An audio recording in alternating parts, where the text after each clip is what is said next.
I'll get the hang of this one day. There I was, just before the news, describing the horns of a dilemma upon which I found myself perched this morning. And, of course, I only told you about one horn. I forgot to tell... Well, I ran out of time, actually, if I'm completely honest with you. And I didn't get round to the other horn. Remarkably, you were ahead of me.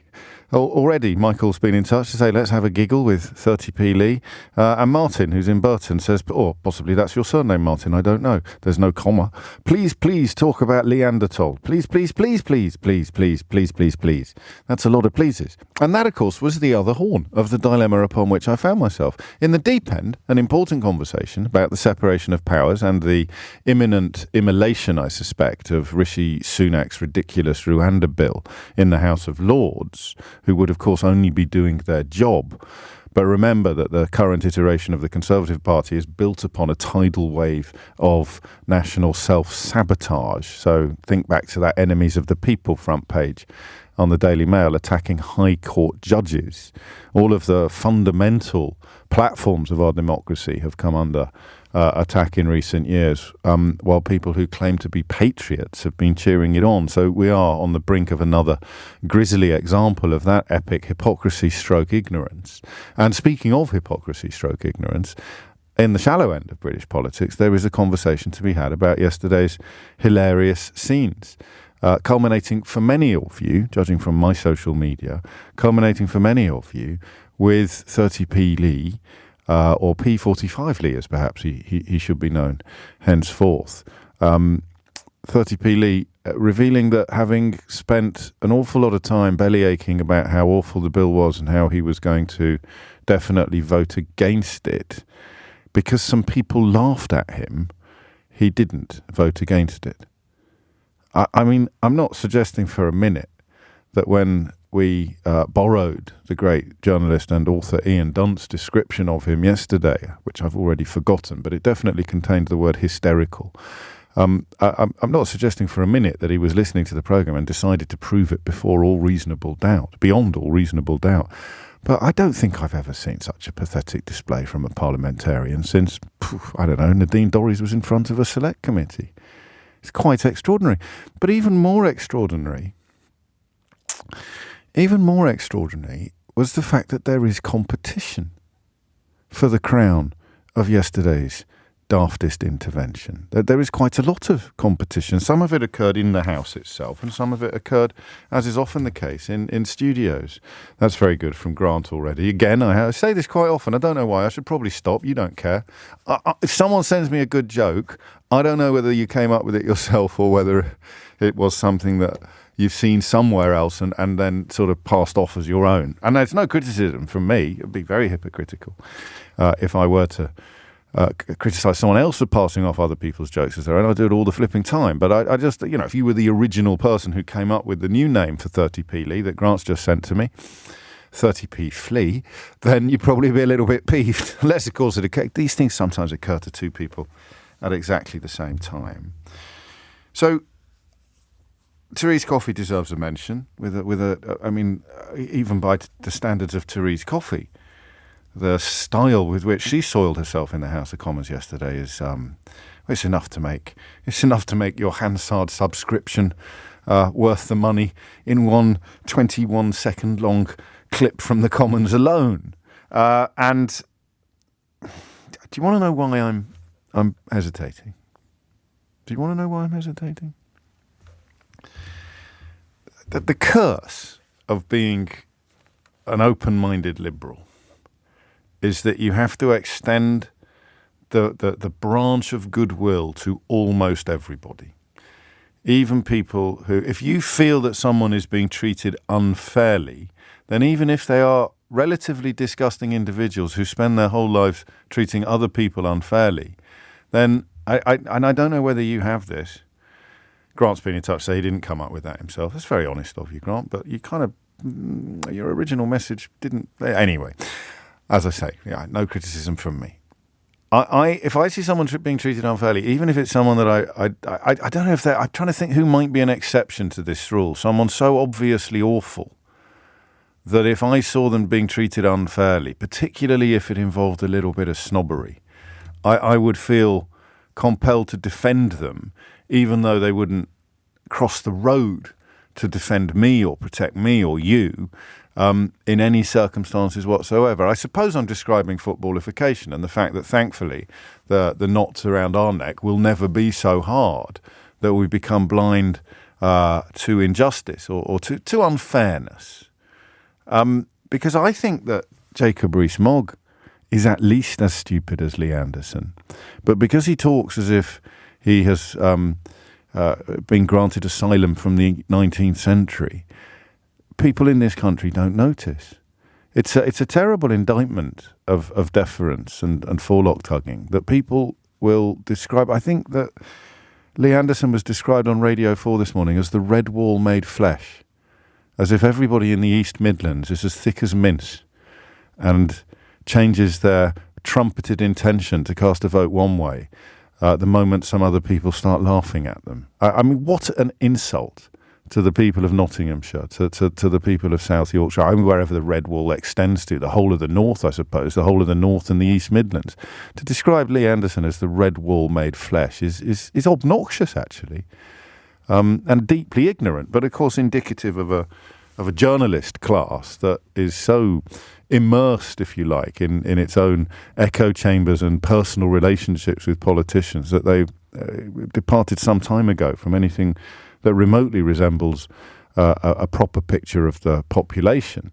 Should all do. I think all broadcasters should do a couple of hours on a proper phone-in every week in order to just at least give themselves a chance of finding out what people out there really think about things.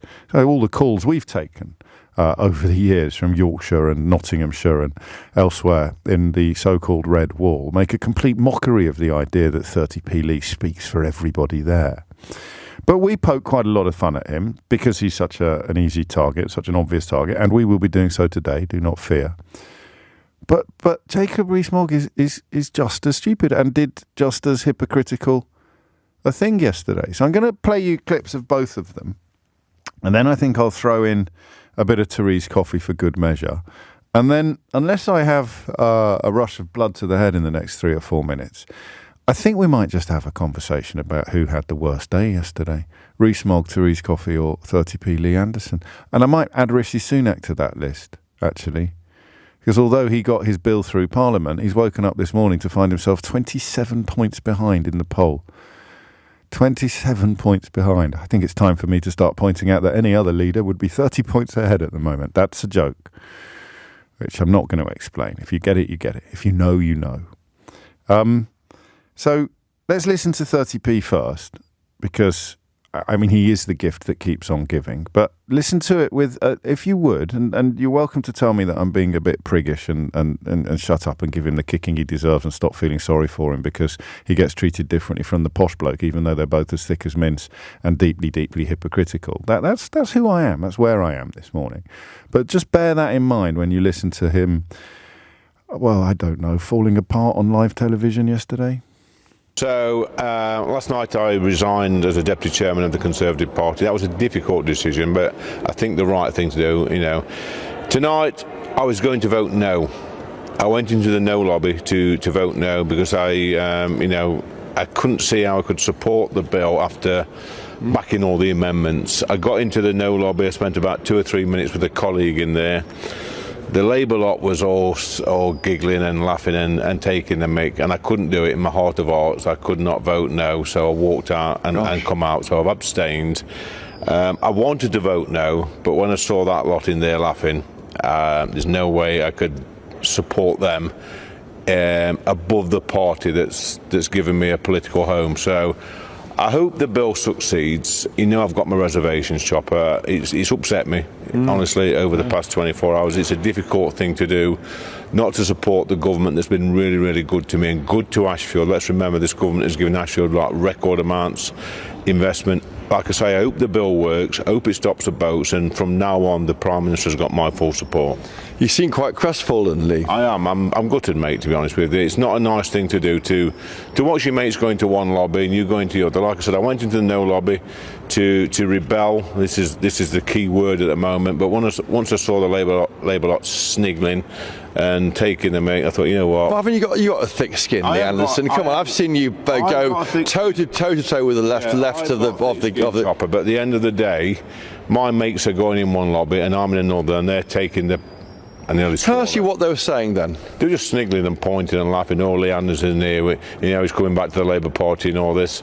I saw that. I thought, you know what, off. It's like the playground antics. It is. It's playground politics. Sniggling. Fair play to him. We're big fans of people inventing new words on this programme. So there it is. He resigns as Deputy Chairman of the Conservative Party so that he can vote against the bill. But because some people laughed at him, he didn't. That's Winston Churchill's party, that is, that he's talking about. But here's Jacob Rees-Mogg being interviewed on Newsnight last night. That clip came from there's a television station called GB News that pays Lee Anderson £100,000 a year for his insights. I'm going to say that again. There's a television station called GB News that pays Lee Anderson £100,000 a year for his political insights. I mean, in a world where Nadine Dorries can be Secretary of State for Culture, Media and Sport, I suppose anything is possible, but I bet you didn't see that coming. But because he doesn't have a great education, he exposes himself to ridicule in a way that my next guest never does. And yet, when you listen to this from last night's Newsnight, you'll realise that they are just as daft as each other. A week ago, you tweeted this. The bill to stop the illegal migration via small boats will not work unless it is amended to remove loopholes. It wasn't amended. Oh, therefore, please let me finish, if I may. It wasn't amended. Therefore, the loopholes, in your view, are still there, and you voted for it.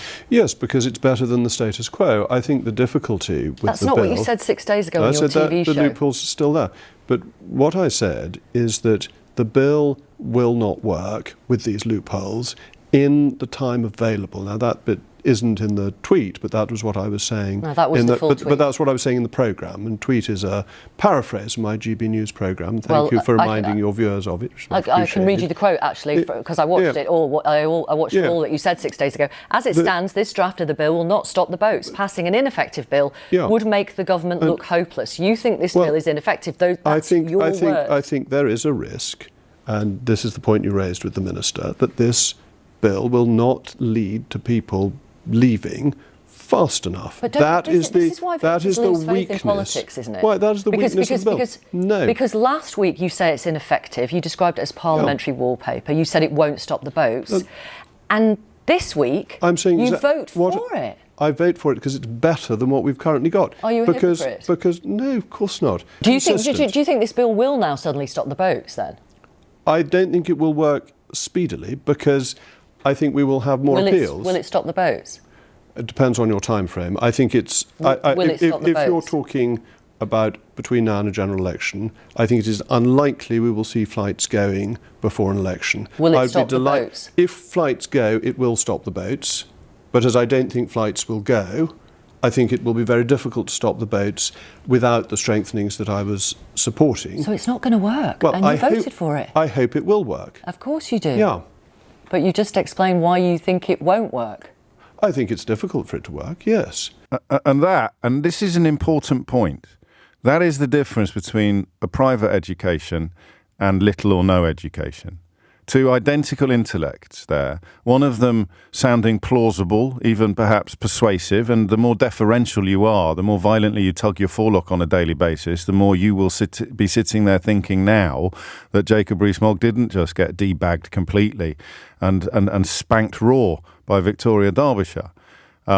If you have any snobbish tendencies, and I think we perhaps all do, you'll think that Lee Anderson humiliated himself, but that Jacob Rees-Mogg somehow didn't.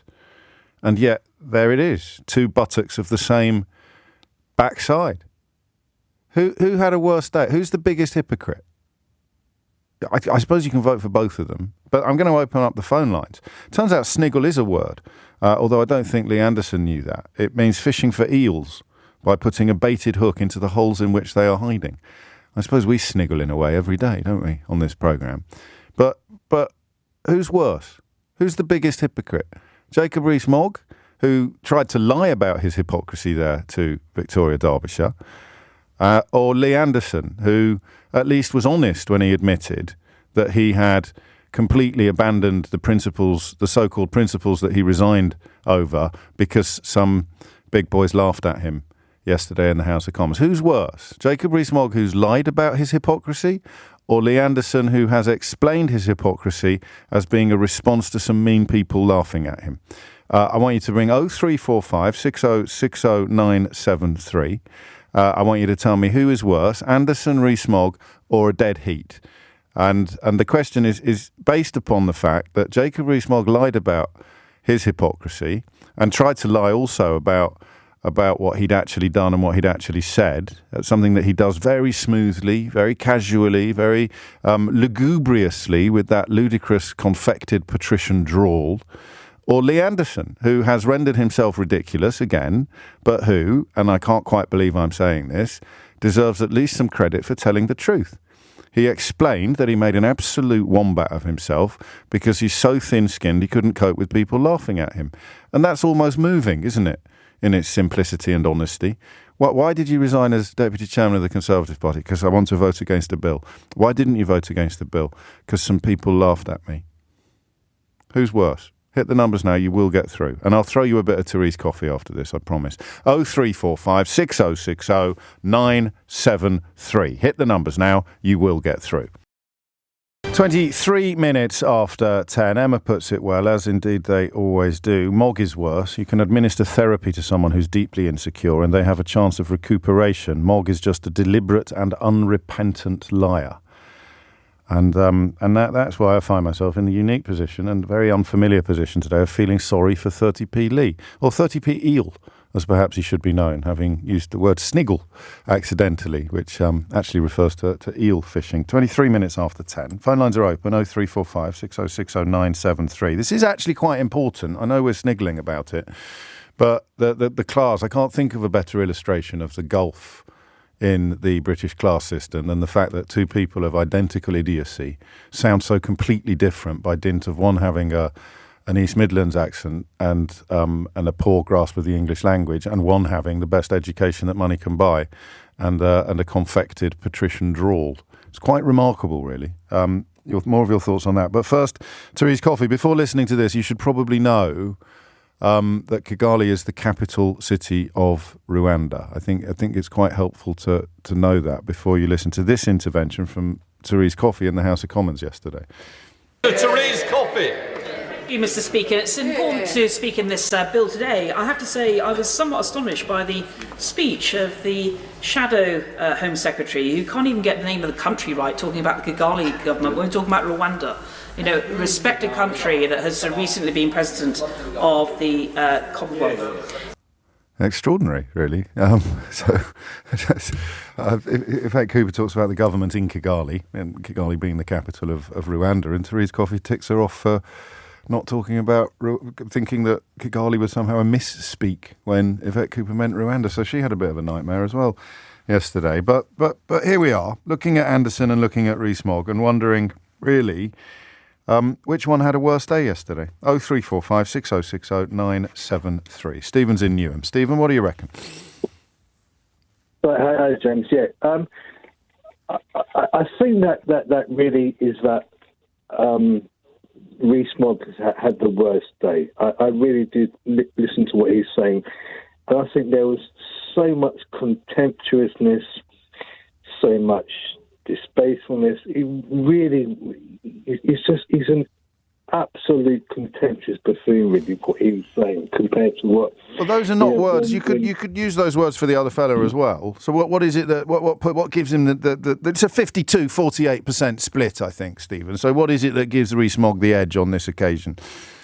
Well, I think, that Rees-Mogg has got that reputation that precedes him, which has been going on for a long, long time now. And I think, obviously, and 30p Lee Anderson, he's got that reputation of being a buffoon, but we know that really Rees-Mogg has always been one to patronise and be distasteful and really have no utter respect for the electorate. I think you're knocking at the door here. I think you are, because it's the difference between being a bit ignorant and aggressive and the difference between being an absolutely pathological liar, isn't it?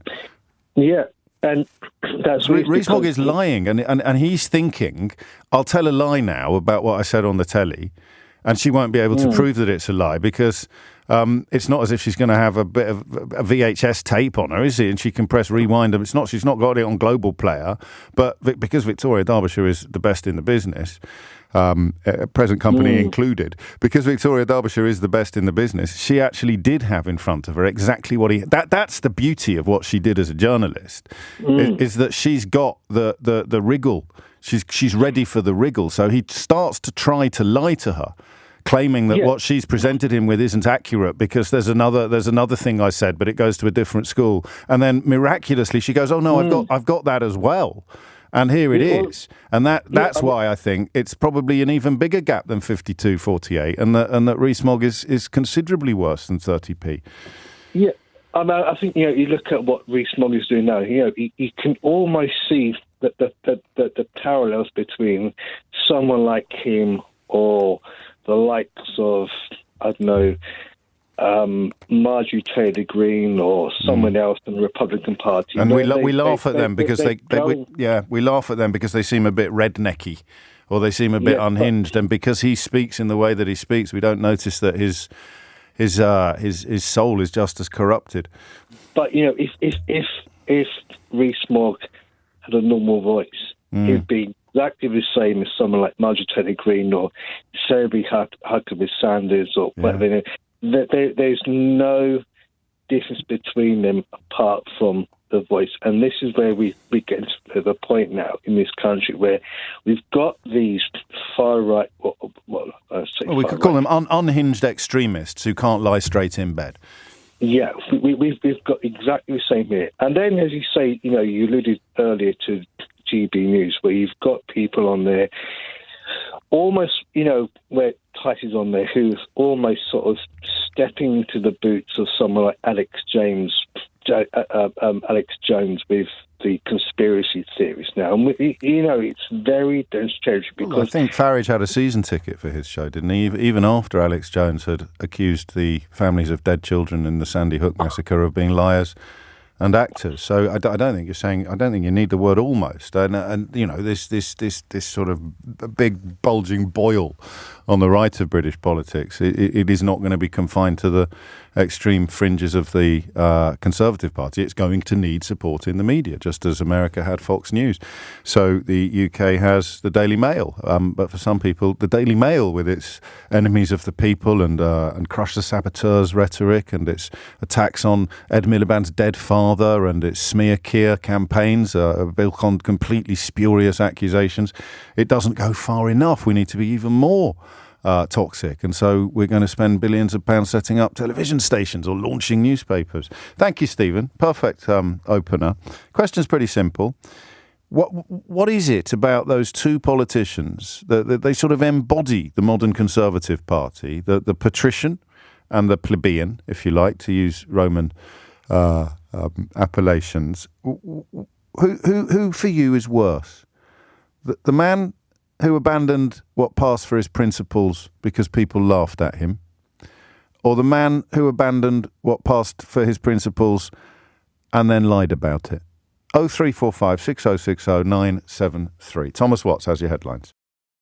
10:34 is the time, and uncomfortable though I am with some elements of class conversations because I think that they largely hold us back.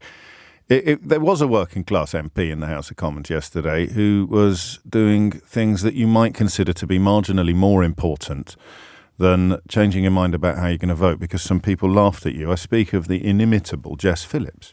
They're about to vote for a bill that they have absolutely no idea how much it's going to cost. Like, we haven't been given that information. I was in for the committee stage of the debate. Earlier, and the chair of the Home Affairs Select Committee said that there was a view that each person that was sent to Rwanda would cost £169,000. And it piqued my anger so greatly, because I had just come from an event with the Home Secretary around it being a year on from the Independent Child Sexual Abuse Inquiry, and what progress we have made since then. And I was holding in my hand a piece of paper that said that in 2022, 100,000 children were sexually abused, and came forward and said it.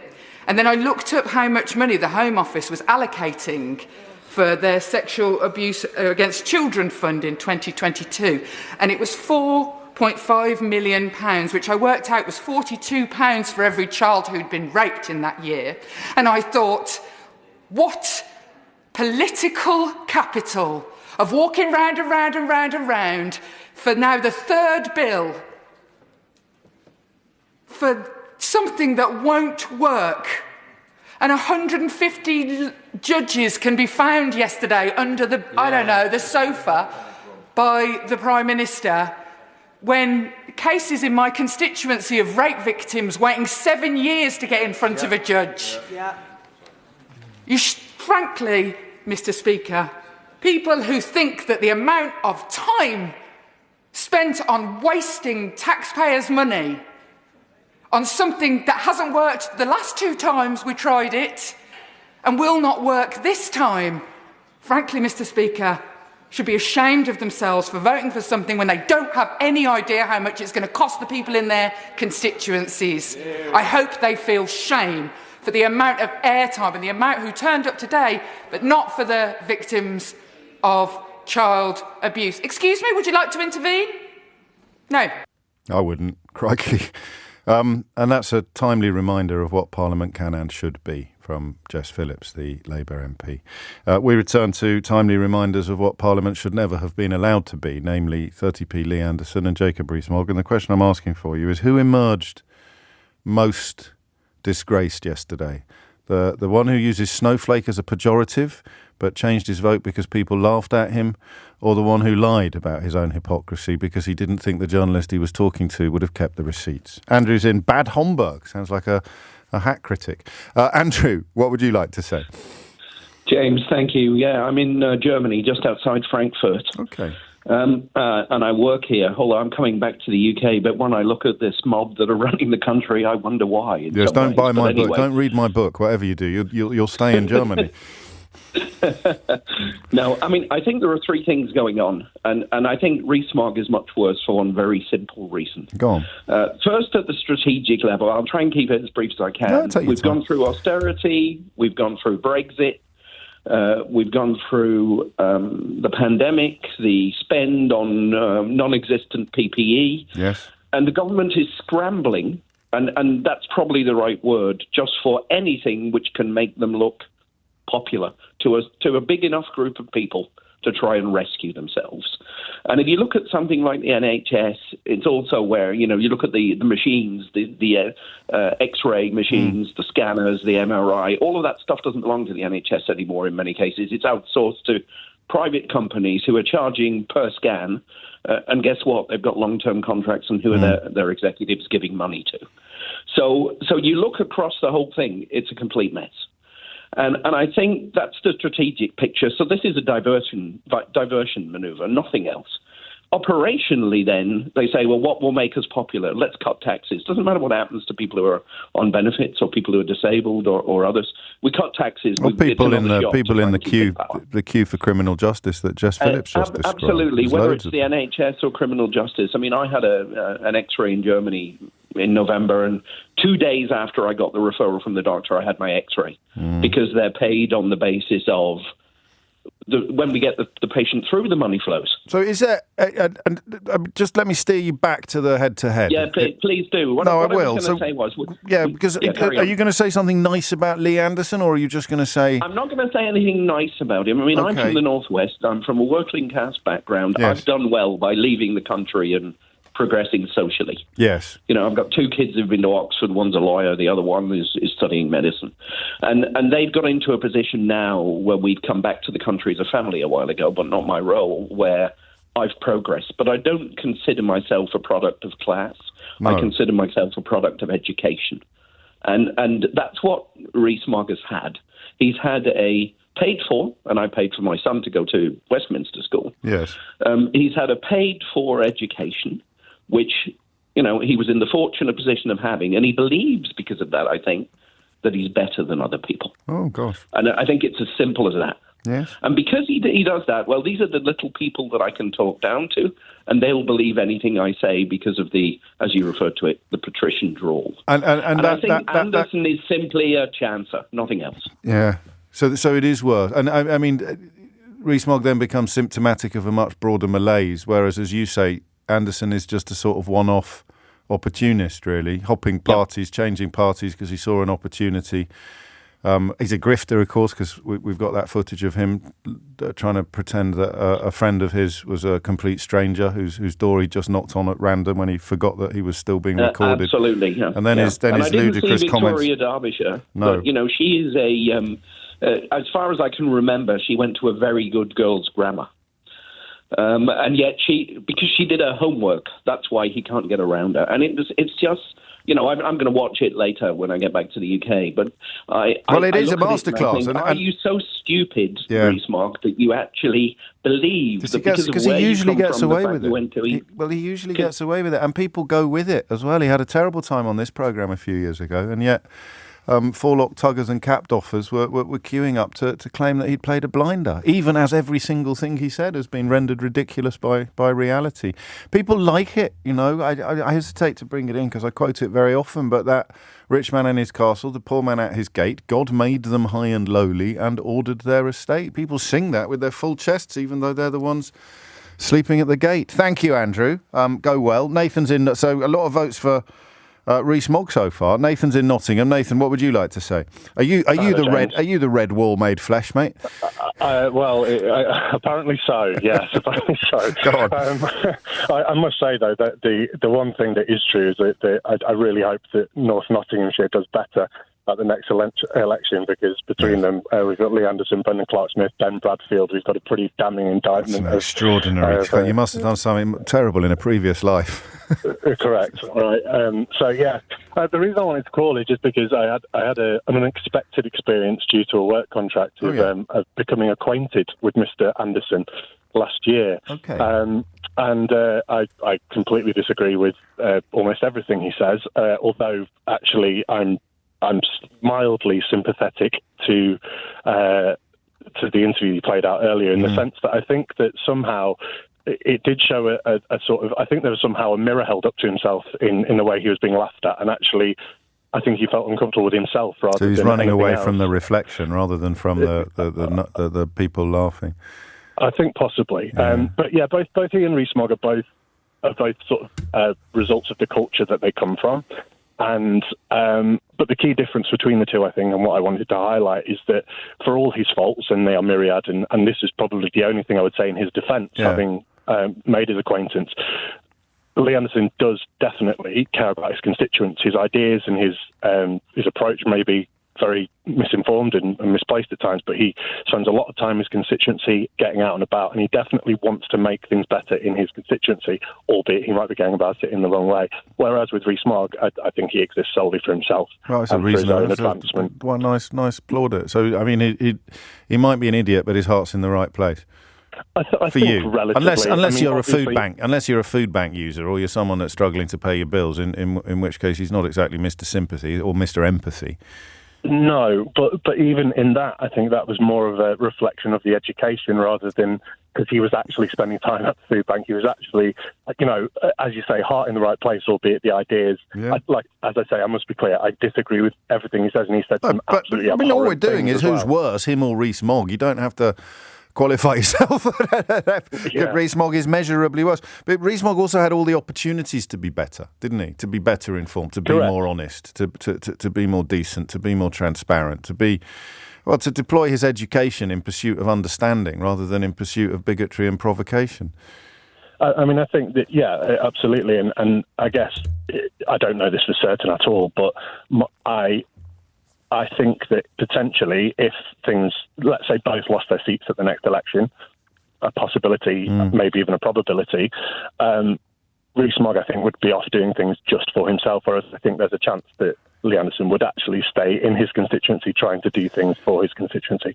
And I guess that's a considerable difference between the two people. It's an immense difference. And I'm glad you were listening today to share that thought, because I did open the programme by talking about the curse of being an open-minded liberal. It means that even people who you find politically repellent, if you think they're being treated a little bit unfairly, there is a little impulse inside you that starts throbbing. And I just got hit this morning. I saw both clips and I was coming into work on the train. And I just thought, that's not fair, is it? I'm preparing to go in hard on Lee Anderson because he is ridiculous. But that Rees-Mogg clip is worse. And because I am a product of my upbringing, I have to check myself. I have to check my privilege and remind myself that the posh bloke talking twaddle is being dishonest, whereas the working class bloke talking twaddle is just being pathetic. And a liar has got to be worse than a weakling. 10 to 11 is the time. Kevin's been in touch. James, could you just clarify that Rees-Mogg is both a liar and a weakling? Strength is not a word even to be inferred for this person. You make an excellent point, and I apologise. And actually, some of you are suggesting that Lee Anderson might be a liar as well. Quite a few of you, actually. David says, I think he was telling a fib when he explained his reason for abstaining. I think he was told in no uncertain terms not to vote against the bill. He would never admit that because he wants to come across as a tough guy. So he came up with a story about the Labour lot sniggling at him, as if he genuinely believes people have some sympathy. I've never heard anything more pathetic from a politician. So in my view, Anderson is worse, but it is a very close call. Well, Suella Braverman voted against it. I think honest Bob Jenrick voted against it. So I don't know how much trouble he could have got into, given that he'd already resigned in order to vote against it. And so I'm going to give him the benefit of the doubt on this one. I came into work this morning and Eleanor, the producer, said to me, Rishi Sunak is doing a press conference at 10:15. And I said, why? Is it to remind everybody that he's actually still Prime Minister? And with a straight face, she replied, yes, I think so. I actually think that is the purpose of the press conference. Natasha Clark is our political editor, and she's had the enormous pleasure and privilege of having to witness it. What was it for, Natasha? Good morning, James. Well, I think it was probably to remind people that he's still there after that rebellion that we saw in the House of Commons last night. I've just come out of that Downing Street press conference. He told us, and he told peers in the House of Lords now, because that's where it's going next, that they should not ignore the will of the people, the House of Commons, and try and change it. Let's just have a little listen to what he had to say. The House of Commons has spoken, the Conservative Party has come together, the Rwanda bill has passed. It's now time for the Lords to pass this bill too. This is an urgent national priority. The treaty with Rwanda is signed, and the legislation which deems Rwanda a safe country has been passed unamended in our elected chamber. There is now only one question. Will the opposition in the appointed House of Lords try and frustrate the will of the people as expressed by the elected House, or will they get on board and do the right thing? It's as simple as that.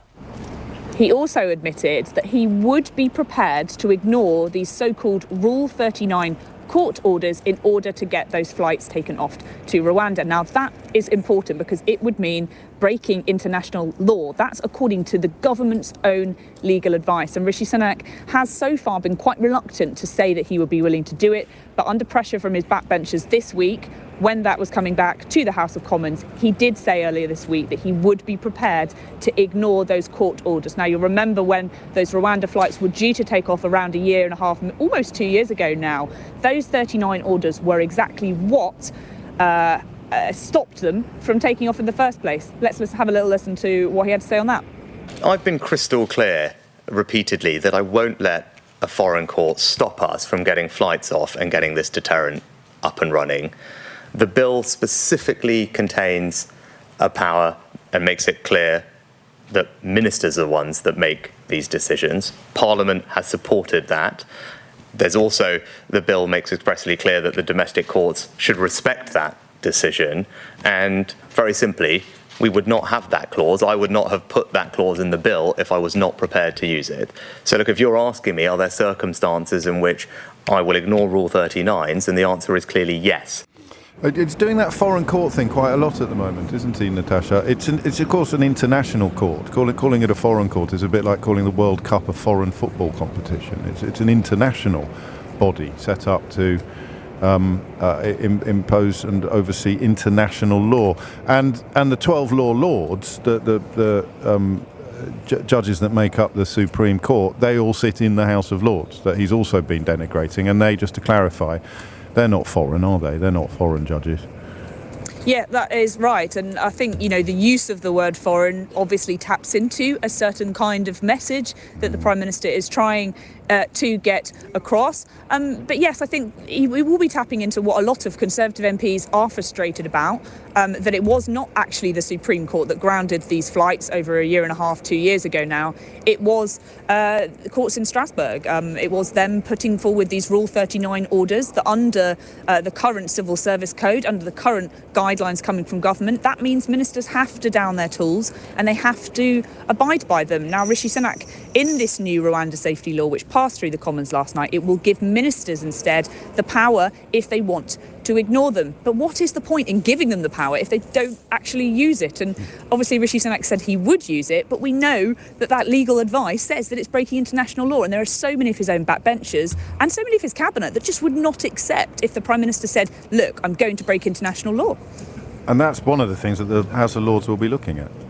Yeah, absolutely. And I'm sure that the House of Lords is going to have something to say about this Rwanda bill. We know that the Conservatives do not have a majority there like they do in the House of Commons. It's going to be even trickier for the Prime Minister to navigate himself through the House of Lords. They will try and amend it. The Prime Minister said today he does not want it to go through with any amendments on at all. So he's not prepared to look at anything, any changes. He thinks this is perfect, apparently, as it is. And obviously we know the House of Lords, that's exactly their entire purpose, is to scrutinise, challenge, to look at it and to see if it's really going to work at all. So that could be a real headache for the Prime Minister later on. I also was able to ask him a question. I wanted to know what would happen to that money if this does not happen. Now, the Rwandan president, you remember yesterday, said that actually he would be prepared to offer us a refund on some of that money if no flights to Rwanda take off. However, Rishi Sunak completely dodged that question.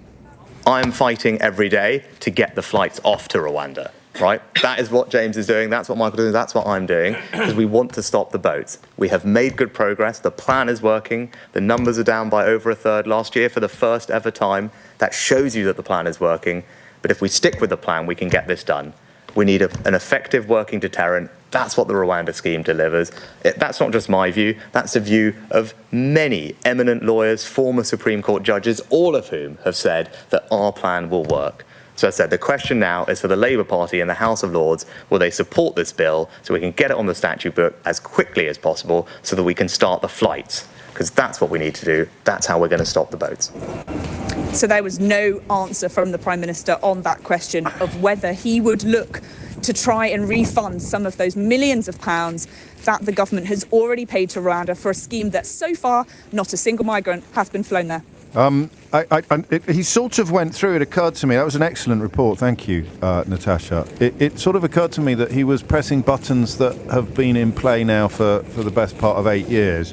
We heard the phrase will of the people, which I thought must have been taken out of cold storage. The deployment of foreign as a pejorative, even though it was both inaccurate and vaguely xenophobic, talking about the unelected House of Lords. And these are all buttons that when Boris Johnson pressed them, 3 melons came up on the fruit machine. When Rishi Sunak presses them, my sense is that he doesn't hit any jackpots. My sense is that when he says these words, I just don't know how much he believes them. Yeah, exactly I don't get that sense of conviction, because I think that the Prime Minister is doing this because, A, he's inherited this plan and he is not strong enough as a Prime Minister to be able to ditch it. He believes that he wants to try and hang on to some of those red wall seats. That Boris Johnson obviously successfully launched that coalition in 2019 to win those red wall seats. Rishi Sunak is trying to do his best to hang on to them despite being so far behind in the polls. But the Prime Minister, from what we know about him, he's a man that looks at stuff. He's a man that knows the detail. He wants a plan that's going to work. And this is quite tricky for him because it's a political plan, this one. There is not a lot of evidence that we have seen that this plan can be a deterrent, that it can work and that it can stop those crossings. And I think that will really jar with the Prime Minister, that really just usually tries to get things done by the book, is a details-oriented man, and essentially wants to try and do something that works. And as Starmer pointed out at PMQs yesterday, he kind of everybody knows he thought it was a daft idea when Boris Johnson first came up with it. Yes, we have had some reports that when he was running to be Conservative leader, he actually considered dropping that plan. Now, obviously, he didn't, but he definitely considered it. And as Chancellor, obviously, he was the keeper of the keys to the public purse, and he would have known exactly how much this was going to cost, this scheme, and how much money we're already spending on hotels, asylum seekers, migration in this country already. And there have been reports that he was concerned about how much this whole thing was going to cost. So, yes, I think it is very clear that he is a guy that looks at stuff and goes, is this going to work? Is this value for money? But the problem being that this plan now is so far down the line, he just couldn't drop it. They can't do it. They can't. One final thought that occurred to me during your report was that Europe always used to get Tory PMs in the end. It was like this astonishing self-inflicted circular firing squad that haunted all of them from Thatcher on, well, from Heath onwards, actually.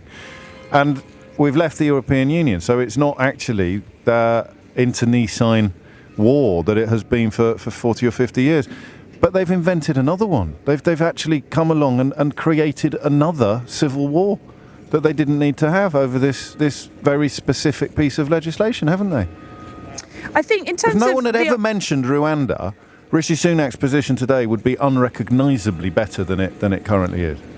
Yes, and it's fair to say that this has been much more of a challenge than anybody expected for him to try and make this plan work. But, you know, leaving the European Union obviously does not mean leaving Europe. It doesn't mean leaving all the conventions and the laws, the ECHR, these European courts. It doesn't mean that we're completely free of those. And obviously that now is the Brexit hangover, the Brexit effect, is that the British people during that referendum, rightly or wrongly, were given the impression that leaving Europe meant leaving absolutely everything.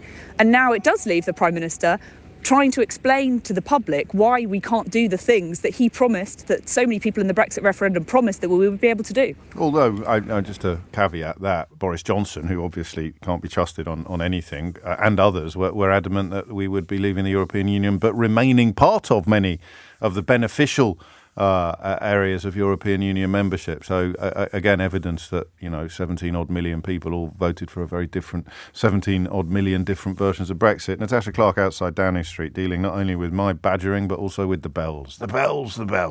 It's 11:01. You're listening to James O'Brien on LBC. Up next, I'm minded to move on. I'm not sure you are, because there is an extraordinary story about a head teacher banning prayer in her school. At first glance, that sounds, well, I'm not going to tell you what I think until after this. 5 minutes after 11 is the time. This is a fascinating story, actually. I glossed over it a bit yesterday. You may have heard Sheila talking about it, but and indeed it was her superb coverage that made me realise what a nuanced story it was. It involves a sort of controversial-ish head teacher who seems to spend more time promoting herself than you might want your child's head teacher to do. That may be unfair. I'm just noting all the time she's got herself into hot water on Twitter, and I think, didn't she step down from a government role or something? Because anyway, her name's Catherine Burble Singh, but that's irrelevant really to the conversation that I want to have, because it is the school where she is the head teacher that is facing legal action over a ban on prayer rituals. I don't know whether it's possible to separate the individual from the institution, because I think she was the one who talked about how children are born with original sin, wasn't she, not long ago, and therefore had to be taught how to choose good over evil. So there's certainly room for religiosity or religiousness in her worldview, but not in her playground. And I found this really interesting when I actually took the trouble to find out more about it, or rather when Sheila explained it yesterday, because I had presumed that some pupils were demanding special treatment, that they were demanding sort of exemptions from classes or, well, that would be the most obvious thing, or exemptions from PE or something, and in order to pray. And I am quite a fierce opponent of that sort of behaviour for two reasons. One, I think, is nature, and one is nurture. I think by nature, I don't like distinctions. I don't like the idea that because of a set of beliefs that you have chosen to adopt, you demand different treatment from everybody else. And the nurture is that I had a very religious upbringing. I was taught by both nuns and monks, although not at the same time. And I think I rebel against it a bit. I push back against it a bit. Just let me clarify one mistake I made in the last hour. I think that's the first of 2024. The description of the law lords that I gave you was relevant to what I studied for my politics A-level in 1990. It changed, of course, in 2009, so I was only 15 years out of date. The Supreme Court, membership of the Supreme Court does not any longer involve becoming an automatic member of the House of Lords. So my apologies for that. My thanks to Roger for reminding me. But this case is not about children demanding special treatment. As I understand it, and there will be people listening to the programme who have children in the school who may be able to clarify things even further.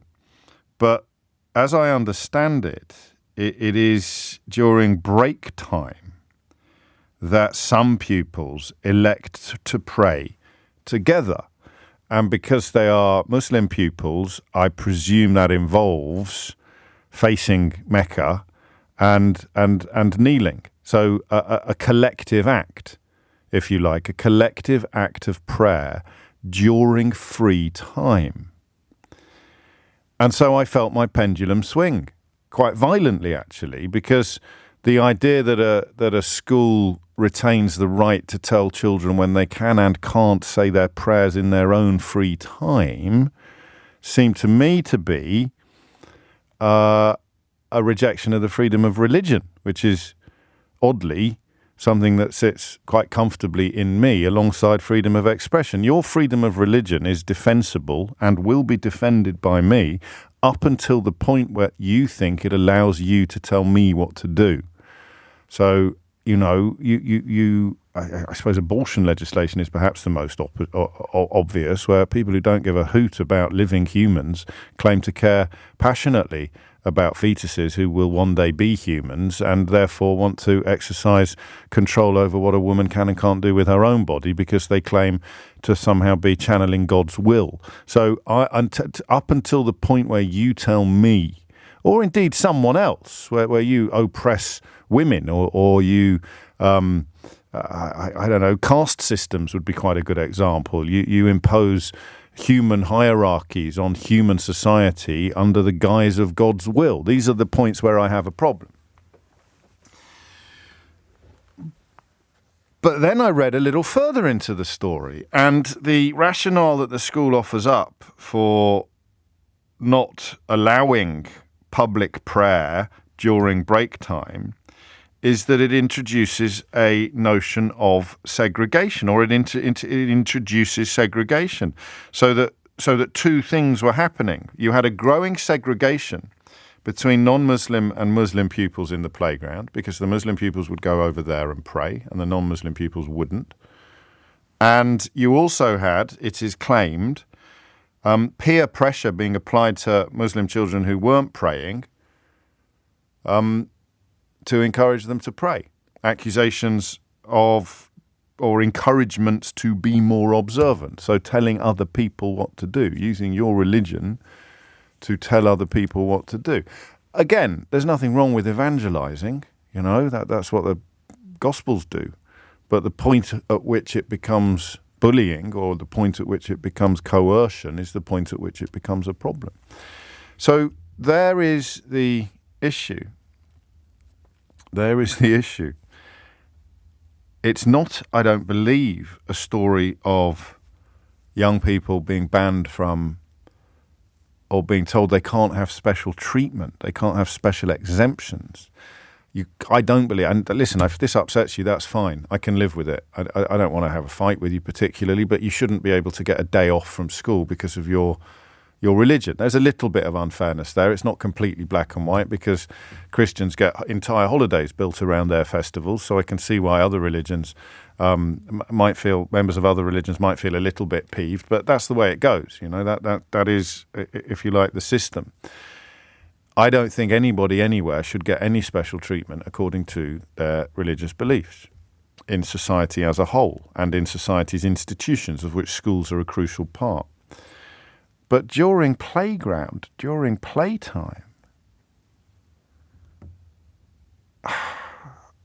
I kind of feel it's a freedom of expression issue up until the point where I understand the school's objections. So the school's job is to promote the greater good, right?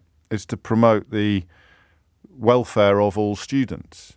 And having segregation, self-imposed segregation on religious grounds, I think is a bad thing.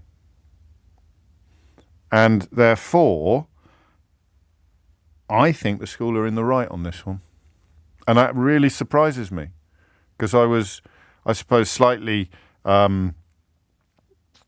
biased, if that's the right word, by the fact that the head teacher seems to be a sort of slightly attention-seeking oddball. But that doesn't make the ruling wrong. So I was slightly biased on that front, expecting to find out that the school had done something oppressive. But then my anti-religiosity genes kicked in. My kind of, I've explained it quite well, I think. My passionate belief that religion becomes a problem for a society when people who subscribe to one claim that they've got the right to tell others, including people who don't, what they should and shouldn't be doing. And that leads you to the idea that actually that the school has the right to reject or resist segregation. And then before I throw open the phone lines, one final wrinkle. How? So this is the point where perhaps it falls down for me. What are you going to do? So here are 12, 20, 200 children who've put their school coats on the ground because prayer mats aren't allowed, and they are during break praying together. How are you going to break that up? So in principle, I think the school are right, but I'm not 100% on that. I'm certainly persuadable on this. It's a pendulum hour. If you're familiar with why we use that phrase, it's because just like you, my mind can change. 0345 6060 973 is the number that you need. It's a pendulum issue. And in principle, I think the school have got it right. But in the practice, I do not see how the heck you can impose it. I really don't. Even if the court comes back and says the school has got the right to do this, what are you going to do to 50 praying children in break time? I suppose you separate them, stick them into... I don't know. That's a question teachers might be able to help with. Shall we get the phones open on this one? It's a good one, isn't it? It's an interesting one. 0345 6060 973 is the number that you need. I'm pretty clear that a school can tell pupils what they can and can't do during break time. You can't smoke, for example, or play some sort of game. Some schools banned, what were they called, fidget spinners. Some schools banned fidget spinners, didn't they? And what were those weird little rubber bands that were like everywhere for about 10 minutes when my kids were at primary school? So of course, loom bands. So of course schools can and do outlaw things that children can and can't do during break time. And I think that actually their rationale for outlawing this is pretty strong. Segregation, possible coercion. But how the heck are you going to impose it? So be thoughtful on this one, please. 0345 6060 973 is the number you need. It's 11:16. 19 minutes after 11 is the time. And and you're listening to James O'Brien on LBC. Chris is in Tower Hamlets, former headmaster, also in a very diverse area as well, so a perfect perspective perhaps on this issue. What do you make of it, mate? Yeah, morning, James. Hello. Well, I was just saying to your researcher, I've had experience of the issue because obviously there was a growing number of Muslim pupils throughout the time that I was head teacher of my school. A group of them many years ago came to see me very sensibly and said, we would like to set up a prayer meeting at lunchtime in school. We had a proper discussion about it. I found out, what that would entail. And I found them a place inside the school where they could, pray in private. And as far as prayer mats were concerned, I actually drove around to various mosques in London and, begged and borrowed prayer mats. So they had, the proper mats as well as the facility. The important thing about what I'm reading in the paper from the court proceedings is that these children were praying publicly in the playground. Well, that seems to me, that has the potential for it to become a hugely divisive issue. You have to separate the religion from the behaviour, really, don't you? You have to forget the religion, in fact. The religious, it seems a bit odd when we're talking about praying. But actually it's not when you think about it. So I presume that the school does not provide a formal area where prayer can take place. Well, because they are objecting to prayer rituals, not the location of it, but the practice itself. Yeah, and this is where I run into difficulty as a retired head teacher. I try not to comment on things that I don't know about in another school. Yes, of course. Just going by the reports in the press, that seems to be the real issue. It was the behaviour, because it was public and therefore was leading to potential intimidation of students who weren't joining in the prayers, and you can kind of imagine that scenario quite easily. Whereas if it's in a private area and people make a personal decision about whether they want to go there or not, that's eliminated. Except that you're running a secular school and you are teaching complete equality, and therefore you cannot have some pupils distinguishing themselves on the school estate by praying. But if a group of pupils had come to me and said, we're Catholics, we'd like to, fish on Fridays, please. Yeah, have to read the rosary or whatever. Of course, I would have agreed to that as well. The important thing is it's about that relationship that a head teacher has with their pupils, that they feel within the code of the school it's possible for them to do things properly and in an organised fashion and not in an intimidatory way that challenges. I'm glad that you recognise the nuance on it, because and like you, I'm gleaning my information from newspaper coverage, although trying to stay away from the sort of newspapers that would cover it very differently if it was Catholic pupils seeking to read the rosary. And I don't think I need to go any further than that. But it kicked off apparently after passers-by noticed pupils doing it, and there would be, I presume, sort of through the school fence, abuse and harassment of pupils, about 30 doing it, some kneeling on their blazers as they were not permitted to bring in prayer mats, and that's the point at which she banned prayer rituals with no prayer room. So I'm going to find, in conclusion, I'm going to push you on the reality of the situation rather than the situation you would perhaps have introduced, which would be a prayer room. She's not going to do that. Yeah. Is it fair to ban these kids from praying? Yes, I think at the point at which it's done publicly, it's likely to present a problem. Okay.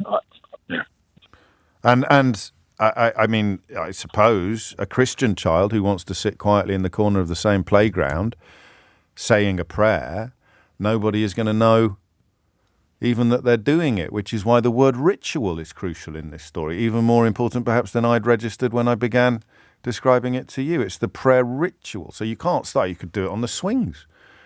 I don't imagine they have swings. I'm showing my age a bit, but you could do it anywhere, couldn't you? You could just go off on your own and say a quiet prayer.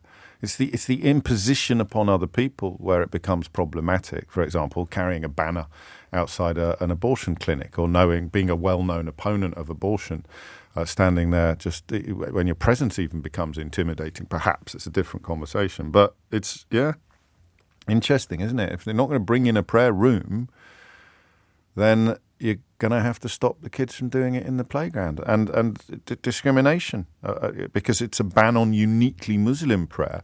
The lawyer has argued, saying that a Christian child, indeed as I've just said, would be able to sit quietly in the corner of the playground from praying. Yes, but if the Christian child wanted to do the rosary with 10 other Christian children, then it would become a prayer ritual and therefore it would be banned. I'm no lawyer and I'm certainly no judge, but I don't know that that's quite the zinger that the People's Lawyer on this occasion may be hoping. Thank you, Chris. Taz is in Birmingham. Taz, what would you like to say? Hi, James. Nice to speak to you. Listening to you for quite a while now. Thank you. First-time caller, so excuse any kind of confusion, please. Well, as long as it's not on Therese Coffey levels, we'll be fine. Well, I think I can do better than that, hopefully. At least I won't pretend that I've had my purse stolen on the tube. No, her too. Yes. Just to let you know, I have no connection to the school. I'm not an educator or a parent. My only qualification in this matter is a practicing Muslim living in this country for a very long time. Yes. Now, I just feel like this whole thing has kind of gotten out of hand a little bit. I feel like it's really a non-issue, that the whole escalation could have been avoided by just simply providing an area where Muslim pupils can pray. Really, this whole prayer thing is an issue only in the winter months, because in the summer, the prayer times are such that you can go home and sort of make sure that you pray. So it only falls in the school calendar during the winter months, as it were. Exactly. I mean, people might still prefer to pray at midday for the midday prayer. And it wouldn't be a prayer room as such. It would be a room which at a certain time of day is set aside for prayer. I mean, the rest of the time it could be a classroom or a storeroom or something else. Not a bathroom. It has to be a clean area. Yes, obviously. of course. I work for the NHS. We have non-denominational prayer rooms in every single hospital, and people of all faiths come there. Some of them meditate, some of them pray. They have all the religious texts, and you just need something like this, something simple. And I feel like something like this actually builds tolerance, not cause sort of division. Yes. And the only reason it's causing polarization right now is because of the way she's handled it. Because it's actually something that practicing religion can be a way of connecting people. Because when, say, pupils of different faiths see each other practice their faiths, and they do it when they're younger, then they don't grow up having a fear of the other. And I think that's so important in our society today, the celebration of diversity and sort of creating an integrated community where we have mutual respect rather than fear. So you're quite similar to Chris. You're in the NHS describing a successful compromise. He's a former headmaster, I think uncomfortable with the absence of compromise. And the thing, I think, to move it into the practicalities rather than the principles, I don't know how they have imposed this or enforced this rule, but it would involve what? Dragging praying children to their feet? Can you imagine how horrific? No. The other thing I wanted to say is these are teenagers, right? Yeah, if you tell teenagers not to do something, they should make it compulsory. They make it compulsory, then none of them would do it. No one's going to do it. And do you know how hard it is to get teenage Muslim children to pray? When my brothers were younger, and we were trying to, teach them and develop their spirituality, we'd be like, reminding them to say, 1 minute. I mean, I'm an adult. I still struggle. Yes, of course. Human beings are by nature lazy.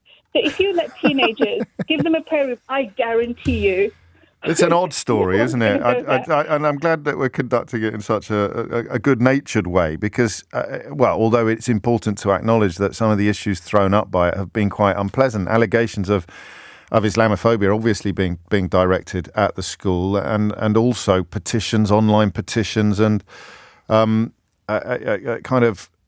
the head teacher has expressed concerns that it puts the school at risk. It puts the school's lawyer said the case itself could give rise to a real and immediate risk of harm to the headmistress, other members of the school staff, and potentially pupils at the school, which I imagine cuts both ways. I mean, you could have the kind of angry Muslim adults that we saw outside the school in Batley descending on this school and seeking to impose their will. And equally, if the pendulum swings the other way, you could have angry Islamophobes turning up and attacking the head teacher for pandering to Muslims. I mean, it is a bit of a minefield, I think. All schools, well, most schools. I mean, I actually went to a Methodist boarding school. Oh, yes. And even I had a space for prayer, Yeah. And most schools in this country do. It's just a non-issue. So and that's where we're going, isn't it? Is it why don't they just provide a space for prayer in the school? Exactly. And I think the extremist adult Muslims or whatever, I have no sympathy with them. No, idiots. Of course. On either side, Islamophobes or, whatever, they've got nothing better to do with the Islamists, time. I suppose we'd call them, would we? I very strongly disagree with that word, but let's not go All right, there. we'll do that another day. We'll do that. Because, of course you do, because it contains the word Islam, whereas... fine. Okay. Those extremists are a minority, right? But what we're ignoring is there's going to be large numbers of parents who are perfectly decent people who then feel disenfranchised, or Muslims who, as a result of this conversation, I feel disenfranchised. I think, I've been spending so many years in this country. I'm British, and does that mean I don't belong here? People can't even have a space to pray. It's not.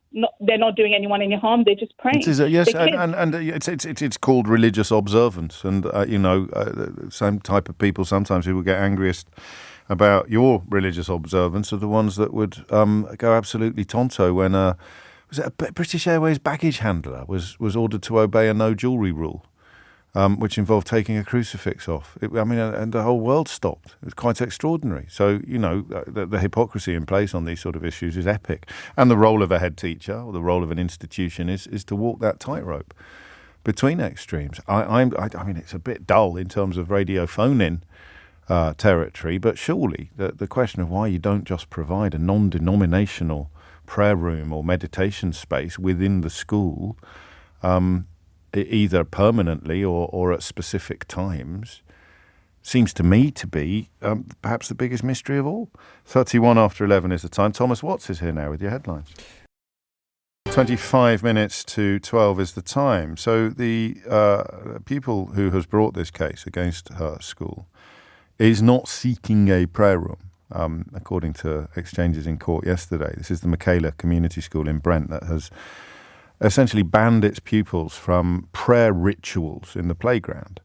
It seems to us so far that the solution would be a private space where anyone can pray, but at the specific times under discussion here, which would not involve coming out of lessons, but would involve kneeling, then having a prayer room, a non-denomination. Quite a lot of you getting in touch with me to tell me about what happens in your workplaces or what happened in your schools. So again, that's why covering court cases is, when you're not in court, it's very important to be mindful that you may not be getting the full picture or across all of the facts. But it would seem to me that the provision of a place in which to pray would have prevented this from coming to court in the first place. And that leaves another question mark hanging over the whole story, i.e. why didn't they just do that? 11:36 is the time. Raheem is in Slough. Raheem, what would you like to say?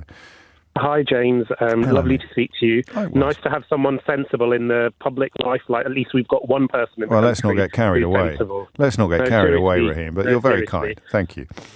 What I was going to say was, first of all, I think, why are these kids praying in the playground? I don't see this as an issue of segregation. I think these are confident, proudly British Muslim kids who are bringing their whole self to school. They're not cowering away, afraid to practice their religion. They haven't got a place to pray, so they're praying in the playground. Yeah. And there's schools and workplaces and organisations that are very sensible up and down the country that provide kids with places to pray or do whatever they need to do. My local schools here in Slough, kids use the sports centre, kids use an empty classroom. It's no problem for them to go somewhere quiet and pray. The school can actually help work with parents. Well, but you've done two things there, and I don't know that they are of a piece with each other. I disagree with you on the segregation issue. I think it is by definition segregation in a playground at playtime for a proportion of the children to be kneeling and praying while the other children aren't. It imposes a segregation. And, of course, then you have the reported examples of some children putting pressure upon other Muslim children to be more observant and essentially telling them that they're not good Muslims. And that is segregation. That's a very difficult issue as well. But it's still all solved by the second thing you said. It's still all solved by providing a space in which it can happen. Yeah. Although, do you know something funny, Raheem? About 100 years ago, when I was quite new in this job, I remember taking a call from a racist or an Islamophobe, or however he identifies. I didn't ask. And he was livid about immigration, I think, in general, because he'd gone to a school and it had a prayer room for Muslims. He'd gone to a school to put a place in for his children, and it had a prayer room for Muslims.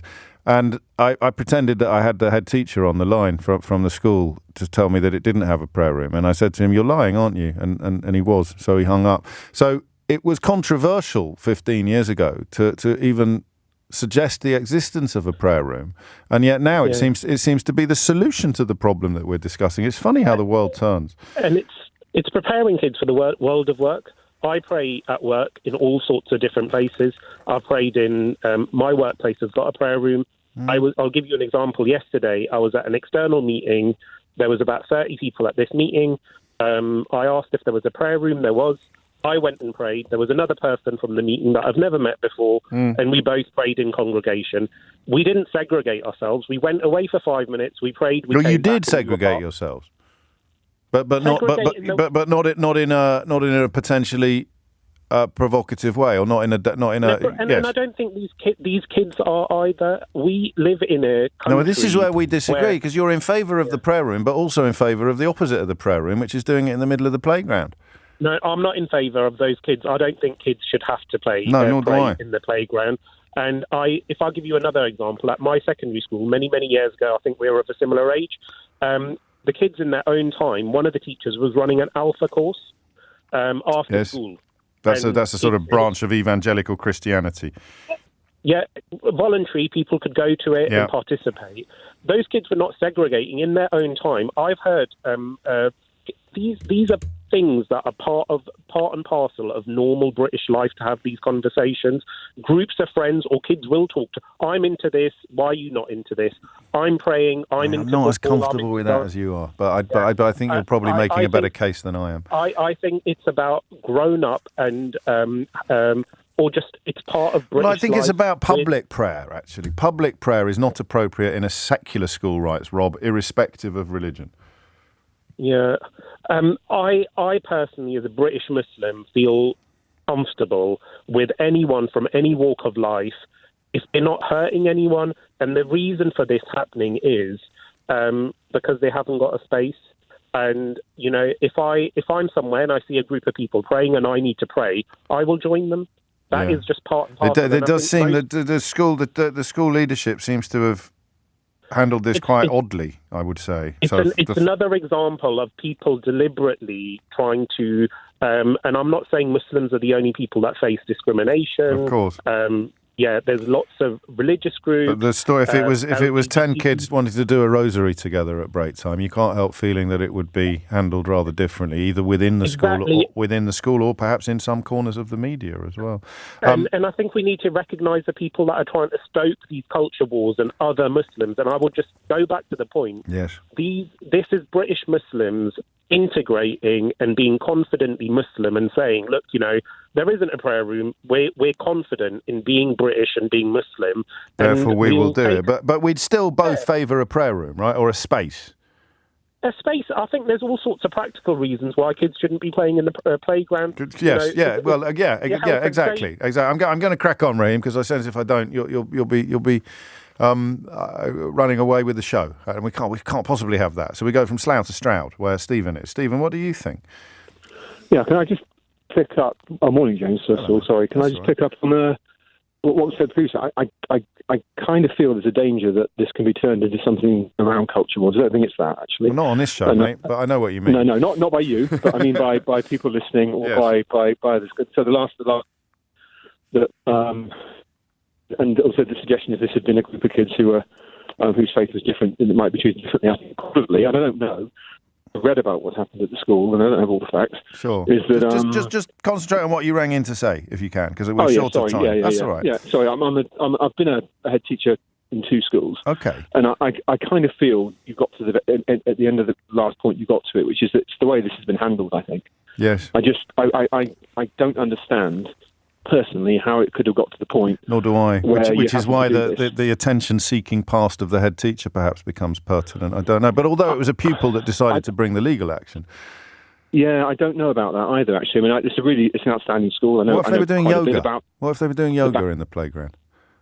Yeah, no. I think, probably not an issue. But I think it's because whatever's happened, it's not about the children, I don't think, in the playground who are praying. Right. I think it's about all the things that have happened before that got to that point in time. So there was mention of bullying, there was mention of pressure being put on other students by those students if they're not praying. So it wouldn't have happened. I'd have been worried as a head in my school if I got to a point where I had that level of conflict in the school. Yes. An issue like this. And I thought that I've forgotten her name in Birmingham, who pointed out although it's not about the children playing in the playground, there is a side order of these are teenagers who, in many cases, will rather revel in the sort of the evolution of the issue into one that has become pupils versus teachers. You see. Yeah, there's a bit of that, I think, but it's the whole. As well. I think that what wasn't done early on, for example, like everyone's suggesting, have a space where any child of any faith can go. That is the bit that's missing from all of our coverage, all of our understanding of the issue as well. Stephen, thank you. Elsie makes a good point. I meant segregation in a very literal sense. Do we really call going off to have lunch with a colleague segregation? Well, we wouldn't call it segregation, but if you were a semantic pedantic and you were actually asked to judge on whether or not the definition works, then yeah, you are segregating yourself from all the people over there not having lunch, aren't you? So it's that's the problem with bloody nuance, isn't it? That's the problem with nuance. And someone has resurrected that BA staff member that I mentioned. I nearly said your name then. Please keep me anonymous because I work for the airline. The staff member who was asked to remove a crucifix was actually a check-in agent. The policy on uniform standards across the board was that no jewellery could ever be worn on the outside of uniform apart from small earrings and subtle rings. Therefore, any crucifix or Tiffany pendant would both have breached the uniform standards. It was the lady in question who made it all about religious symbols and took the case up the court system. She was the type of religious person that you wouldn't like, James. No, I disagree. As a Christian, I would love her, while finding some of her behaviour troubling or problematic. Nick, nearly said your name then. 46 minutes after 11 is the time. How would you like to meet a double Olympic gold medalist? It's in Paris this year, is it, the Olympics? Is it? Crikey, they've kept that one on the down low, haven't they? You'll be able to go to the Olympics. I know it was in London in 2012, so it's not quite as shocking as it was when we were growing up, and it always seemed to be in Montreal or Moscow or Los Angeles or something. It's right on your doorstep. Tom Dean is a double Olympic gold medalist. He's aiming for more this time round, and he's launched a new podcast, which we're going to find out more about after this. 10 minutes to 12 is the time. I've just remembered that I once did a thing with a British trampolinist. She was lovely. I went to her training centre to have a trampoline lesson, and I very nearly broke her arm about a month before the Olympics. So I just mentioned that as a warning to Tom Dean, who has come into the studio. If you don't remember Tom's exploits in the pool, you probably remember his family's exploits in the garden when you secured one of your gold medals in Tokyo, because they went, well, first of all, it was a COVID thing, wasn't it? Mm-hmm. That's why they were all watching it in the garden and they couldn't come with you. But they went potty. They did, yeah, at 2:30 in the morning, in the middle of the night, in my garden, yeah, and I had no idea what was going on until I saw the video the next morning. And this year it's Paris, and you have very boldly stated an ambition to win 5 medals. You haven't specified the metal of the medal. No, you have specified the total. Absolutely. Yeah, no, it was something I discussed with my coach. You know, we came back from Tokyo, 2 gold medals, and you already start looking to the next one. Normally it's a quad. It was only 3 years because it was COVID, like you said. And we started to think, you know, what's the aim? What do we want to go for? What's on the cards? I went to Commonwealth Games and got 7, and we thought, actually, We could go for 5. Between the individuals and the relays, 5's a possibility. And I think it's quite a British thing that people don't normally say, I want to go and do this, I want to score this many goals, I want to go for this many medals. But we thought, and it's not like an arrogant, it's like a confidence thing, and I'm saying, look, this is what I want to go for. Spoke to my coach, spoke to my agent, sat down with Chris Stark in the pub, and we had a chat, which is where the podcast, which hopefully we'll talk about, came from. And I thought 5 is a possibility. It's never been done before. And it's more me going out there and saying, right, this is what I'm going to give my best shot at. Try and take people along with me. In a way, it puts a bit of pressure on you then, in a positive way. Yeah, absolutely. But, I'm very much steering into this, and I'm going to try and use it as a superpower. And it's like I've gone out there and I've made this bold statement. And, you could say it sets you up to, if you don't do it, it's going to be... But no, it's like, right, this is what I'm going for. I do want to go and win 5. I'm going to give my best shot. I'm training for it. And if it comes off, fantastic. If it doesn't, well, look, we gave it a great shot, and I'm going to use everyone I can to help me get there. Well, we'll get on to that shortly, because that's the central sort of premise of the podcast. And you mentioned Chris Stark, of course, from Capital Breakfast, and also the co-host of that Peter Crouch podcast, which is spectacularly popular. So he clearly knows what he's playing at. But just to go back to Tokyo, what's it? Sometimes I ask the silliest questions, but they're in many ways the most important question. What's it like? I mean, what is it? Does it feel like a culmination when you're on the podium? Does it feel like an anticlimax? Does it feel like something you've dreamt about and imagined for most of your life? It must be. Very few people ever have moments like that. It is slightly surreal, and I can never quite put it in words. And even now, 2.5 years on, I still can't quite put it in words. I think I was so calm at the race because it's just all you've been preparing for 15 years, and it's just like job as usual, and you're in the best shape possible. And that's what it's once you get. Before you walk out for your medal, they say silver, bronze and gold medalist, Olympic champion Tom Dean stand there on the spot before you walk. That's when it hit me, to be honest with you. And that's when it kind of comes flooding in, and you realise, the gravity of it and how monumental it is. And then you get back home, you touch back in Heathrow, and it's your family and it's friends, it's all the crowds, and it's the craziness that follows. So it's the actual race. I was very calm, and it's not until you actually... it hits you like a wave. And did you feel in any way cheated by the privations of COVID? The fact that it wouldn't have had the jamboree? I think it was difficult. So that's the thing. I've never experienced an Olympics with a crowd, because the last one was 8 years ago in Rio. So I've never stepped on the stage with 20,000 people at an Olympic Games, been involved in the Olympic closing ceremony and all the, festivities that go along with that sporting competition the whole world watches. So slightly, but at the same time, people were watching at home. There were garden parties going on at home, and it still did feel like an Olympic Games. And I've still got 2 bits of metal to prove that I did actually and do the job. But where are they? They're somewhere very safe in my mum's house right now. So the podcast, which looks at ways you can I'll provide the blurb. Tom Dean Medal Machine helps you become the best person you can be outside the pool in order to make history in it. So you're going to hook up with a variety of special guests, celebrity guests from all sorts of walks of life, who are all kind of dedicated to the idea of giving you advice or helping you achieve new sort of attributes. Yeah, and I think it's, like we said earlier, it's not really something that people go out and talk about and say, I want to go. So it's completely it's quite new. American, isn't it? It is quite American, and they love saying, oh, we're going to win the relay, and USA. Yeah, luckily we beat them on the relay last time. But no, and it was Chris who said, well, look, you're going for something that's not been done before. Let's try and create something that's not been done before. There are loads of sports podcasts out there, and they're brilliant, but there's none with an actual active sports person who's 5 months out from the biggest competition of their life, who's producing content, and it's about bringing people along the journey with me. And I realised Tokyo was this incredible journey, but I didn't go out and document it because I didn't know what it was going to be after. And this is like, right, we've got this aim. It's not been done before. Let's bring people along with it, and let's try and get people from every different industry. It's not a sports podcast. No. It's a humanity. It is completely. It's a story and podcast. That's what we want. It? That's what we wanted to and be. It means people can come with you on the journey to Paris. Absolutely. Every step of the way, in a sense. 100%. And that's the great thing about the Olympics is it's one of those rare occasions that the country unites behind. It's not a dividing topic. Everyone watches the Olympics. Everyone loves it.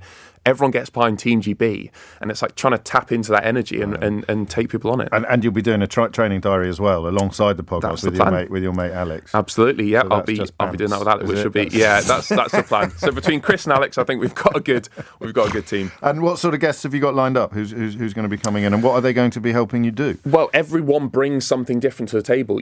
We've had performers, musicians who have talked about walking out on stage and what that's like and conduct themselves in what's very, an individual endeavour.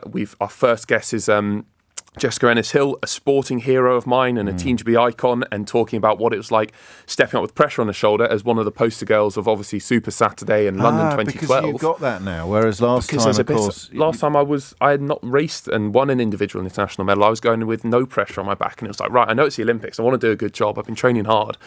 But, I've not won anything in the past. I'm not going in, I've not advertised that I want to go and win gold. You're not just going in as a winner, you're going in with this stated ambition in place as well. And I'm trying to defend a title, which is, hard enough as it is. And then on top of that, I'm wanting to go out and say, this is what I want to go and do, and come along with me. So you're going to have people cooking, chefs cooking with you, pop stars singing with you, all sorts of... That's a plan. We've got anthems being written. There's all sorts in the works. So, tune in and give it a listen. I just to check my diary, Tom, but I don't appear to have been approached at all. Well, I'm sure the invite's just in the post somewhere. It won't be far behind. We're under the same roof, aren't we? Big inputs and insights from me. This could be the final. I could be like the old fella in Rocky. Well, after your trampolining endeavour, I'm not so sure if I want to do that a month before. I'd probably fall in. Exactly. I'd probably fall in the pool. I like this. It sounds like fun, and it's. I mean, you need a USP to get a podcast off the ground. Absolutely. The World and his wife have got a podcast these days, but it's not actually gimmicky. Your enthusiasm for it is clear. Yeah. The trajectory is right there in front of you. As we say, Chris Stark knows exactly what he's doing, and you've got a genuine. I mean, I can tell you actually relish these sort of encounters and these 100%. sort of opportunities. Yeah, absolutely. And I was aware in the back of my mind that it feels like a few mates starting a podcast. Like you said, every man and his dog seems to be doing that. But this is more. It is a story, and it's finite. This isn't like something that goes on and on. It's like, right, we've got 5.5 months now, 6 months until I will be stepping out in France, representing Team GB, trying to go after these 5 that I've spoken about. It is a unique opportunity, and it feels like a once in a lifetime thing to create something special. And hopefully, I'll look back in years gone by and think, it was a cool story. It's a global player production. It will be available on all the major podcast providers, as you'd expect, on the 25th of January, with new episodes dropping every week and some bonus episodes looking at the training diary. And before you go, and I know you must be bored rigid of answering this question, but what is your training regime? How many hours a day are you in the pool?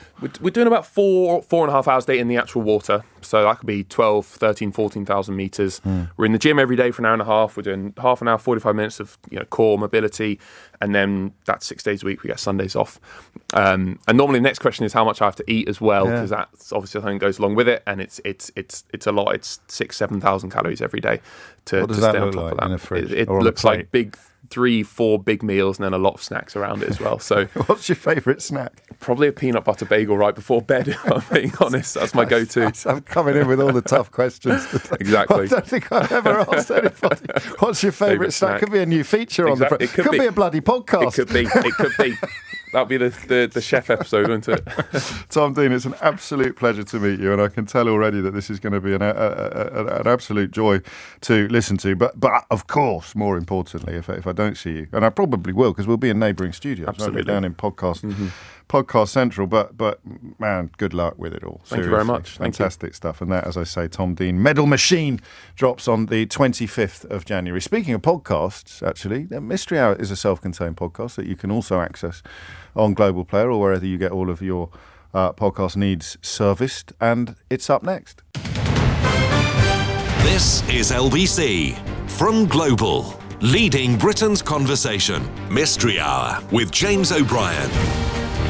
3 minutes after 12 is the time. I wasn't exaggerating. There really is a Mystery Hour archive. We kind of, I say we, I don't go anywhere near it, but somebody chops out all the adverts and all of the other bits, and you end up with pure, undiluted Mystery Hour. And there's loads of them now. There must be hundreds of them, mustn't there, in the archive? You can work. They're good for long journeys. Something for all the family. And of course, so successful as it proved over the years that it has even spawned a video game. I'm going to a games fair next week. How exciting is that? Me and TV Stephen Mulhern will be on the Big Sky Game stand at the big games fair in, I think it's in Earls Court. So if you're in the business, if you're in that, do come and say hello. And speaking of the game, you can of course win one by being the provider of my favourite contribution of the week. The full terms and conditions to find out about that, because it is a proper competition on a proper radio station, are at lbc.co.uk. There's 500, it's really 500 episodes, give or take. So this is the 500th episode. Oh, we should record messages from politicians, shouldn't we? And play back some. How come nobody, have you literally just noticed now that this is the 500th episode of Mystery Hour? Did anybody else notice? Did the producer notice? This is the 500th Mystery Hour, we think. It must be more than that. 500 since we started it. It's 500 since we started podcasting it, I think. I don't think podcasts were a thing when we started. It was so long ago. It's about 18 years ago, wasn't it? It was back when we used to do Beat the Sweet. We used to do Free for All Tuesdays. Does anyone remember Free for All Tuesdays?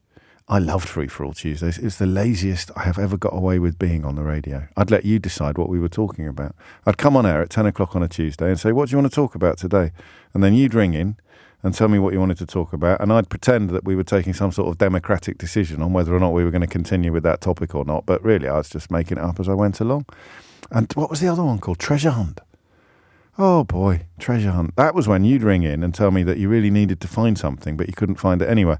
That shows how nascent the internet was, doesn't it, in those days? Because it actually worked on the radio. I mean, people might be missing a saucer from their nan's old tea set, or you might need a remote control for your telly.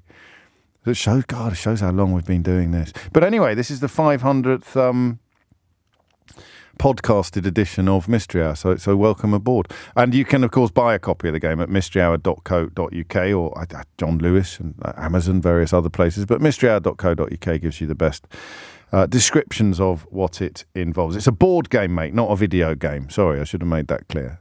I think I did, but someone's just asked, so it's a board game. 6 minutes after 12. Should we crack on? Should we do it? Should we do it? Are we good? Okay. Andrew's in Melton Mowbray. Andrew, question or answer? It's a question, please, James. Carry on. Yeah, it's at Christmas. Cooking a pan of Brussels sprouts, and it was making that pungent smell. Yeah. My partner said, drop a bay leaf into it and it'll neutralise it, and it did. I want to know what's happening. What is the pungent smell of it? I've never really noticed that with sprouts. You mean that sort of brassica smell? That earthy, cabbagey? Yes, it is. Yeah, I quite like that smell. Yeah. Do you? Right. Yeah, okay. I don't dislike it. But if you put a bay leaf in, it takes the smell away straight away. It neutralises the smell of it. Yeah. What is the chemical process that's happening? Why does the bay leaf work? I like that question a lot. Do you want to know a secret? Go on then. Do you want to know the best things that you can do with sprouts? Now, at this point, everyone listening is going, oh, here we go, pancetta and chestnuts, or bacon and chestnut, right? That's what you just did, isn't it, Andrew? It was, yeah, yes, absolutely. There you go, reading your mind live on the radio. Have you ever come across, I shared this, I told them I'd given them an exclusive. I just did the podcast that Jessie Ware and her mum Lenny do, the Table Manners podcast. I had a wonderful time. I went round to Lenny's house and she cooked me a lamb tagine. I don't know when it's dropping, but I've shared this with them. But apart from that, this is a world exclusive. Have you ever come across Saint Augustin cheese, the creamy blue cheese in the cheese? Yeah, right. Yeah, I have. Yeah. Stick a spoonful of that in with a bowl of sprouts and thank me later. What, when they're cooked or when they're cooking? No, when they're cooked, when they're all finished in the bowl. Just you can put a bit of butter if you want, but you could just go black pepper, blue cream cheese, Saint Augustin cheese, and your socks will be knocked off, mate. Nice one. I'll try later. Tell me how you get on. I swear. It's the first time I've invented a dish like properly. I know it's not really a complicated recipe. You get some shop-bought cheese and chuck it in a bowl with some sprouts, but I don't think anyone else has ever done it. And it is... I tried it with Stilton. Doesn't quite work because it gets a bit curdy. You know, the Stilton, it melts a bit, but it's not the best cheese but the Saint Augustin. Rob thought he said Baileys. In fact, quite a lot of you thought he said Baileys. Put a drop of Baileys in with your sprouts to get rid of the sprouts. Well, it is Christmas. But no, he said bay leaf. So bay leaf and sprouts. Why does the former neutralise the latter? 0345 6060 973. Matt's in Solihull. Matt, question or answer? It's a question, please, James. Carry on, mate. Well, it's a question about beer. Okay. So I like it already. Thought you might. I like the idea with the sprouts as well, so that's what I'm having for lunch. I cracked open one of my Christmas beers last night, and it said on the can that it was a porter. Yeah. So dark beer, quite a dark, rich beer. And I've had a few of those before. But I've also got some beer in the fridge, which is a stout. Right. And so now I'm wondering, what's the difference between a stout and a porter? Is it how they're brewed? That's a good question. Where they're from? Because to all intents and purposes, they're just a really dark beer. I think... And I think it is one of those questions that actually doesn't have an answer, but might have done once. Do you know what I mean? I think as there, because now there is when we were kids, I don't know how old you are, but there was not a lot to choose from, was there, when it came to beer? Really, you'd have a lager or a bitter or a stout, or pint of best or. But now you've got, there's one round the corner from me, the Black Dog, that's got about 30 different pumps all the time, all year round. I had a strawberry beer the other day that was absolutely delicious. So I don't know that the words porter and stout are as distinct as they might once have been. But I've got. This was a marshmallow porter that I had. So if we're going with the how was it? How was it? It was nice. Was it Tiny nice? Rebel, Stay Puffed Marshmallow Porter. That sounds can't nice. recommend it enough. That sounds lovely. I think somewhere in the back of my mind, I think one of them, I think you roast the barley before you brew with it, and with one of them you don't. And Saint Augur, not Saint Augustine. Sorry, lads. Saint Augur, it's called. Saint AGUR. That was the one. That's the one you need for your sprouts. Lots of people texting me. AGUR. Sorry.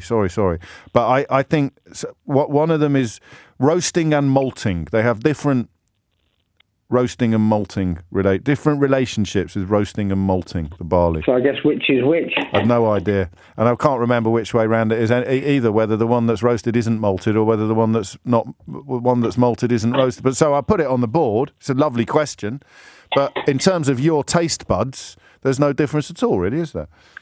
No, apart from the one that's brewed in Ireland, you can always tell that one. Yeah, that's true. Lovely stuff. Thank you, Matt. What's the difference between a porter and a stout, and why does a bay leaf mitigate the fumes from sprouts? 0345 60973 is the number that you need. Jeff's in Hazelmere. Jeff, question or answer? It's a question, James. Nice to talk to you again. Likewise. This will be my 5th time, so I can retire from public life now. Well done. I think you get an OBE.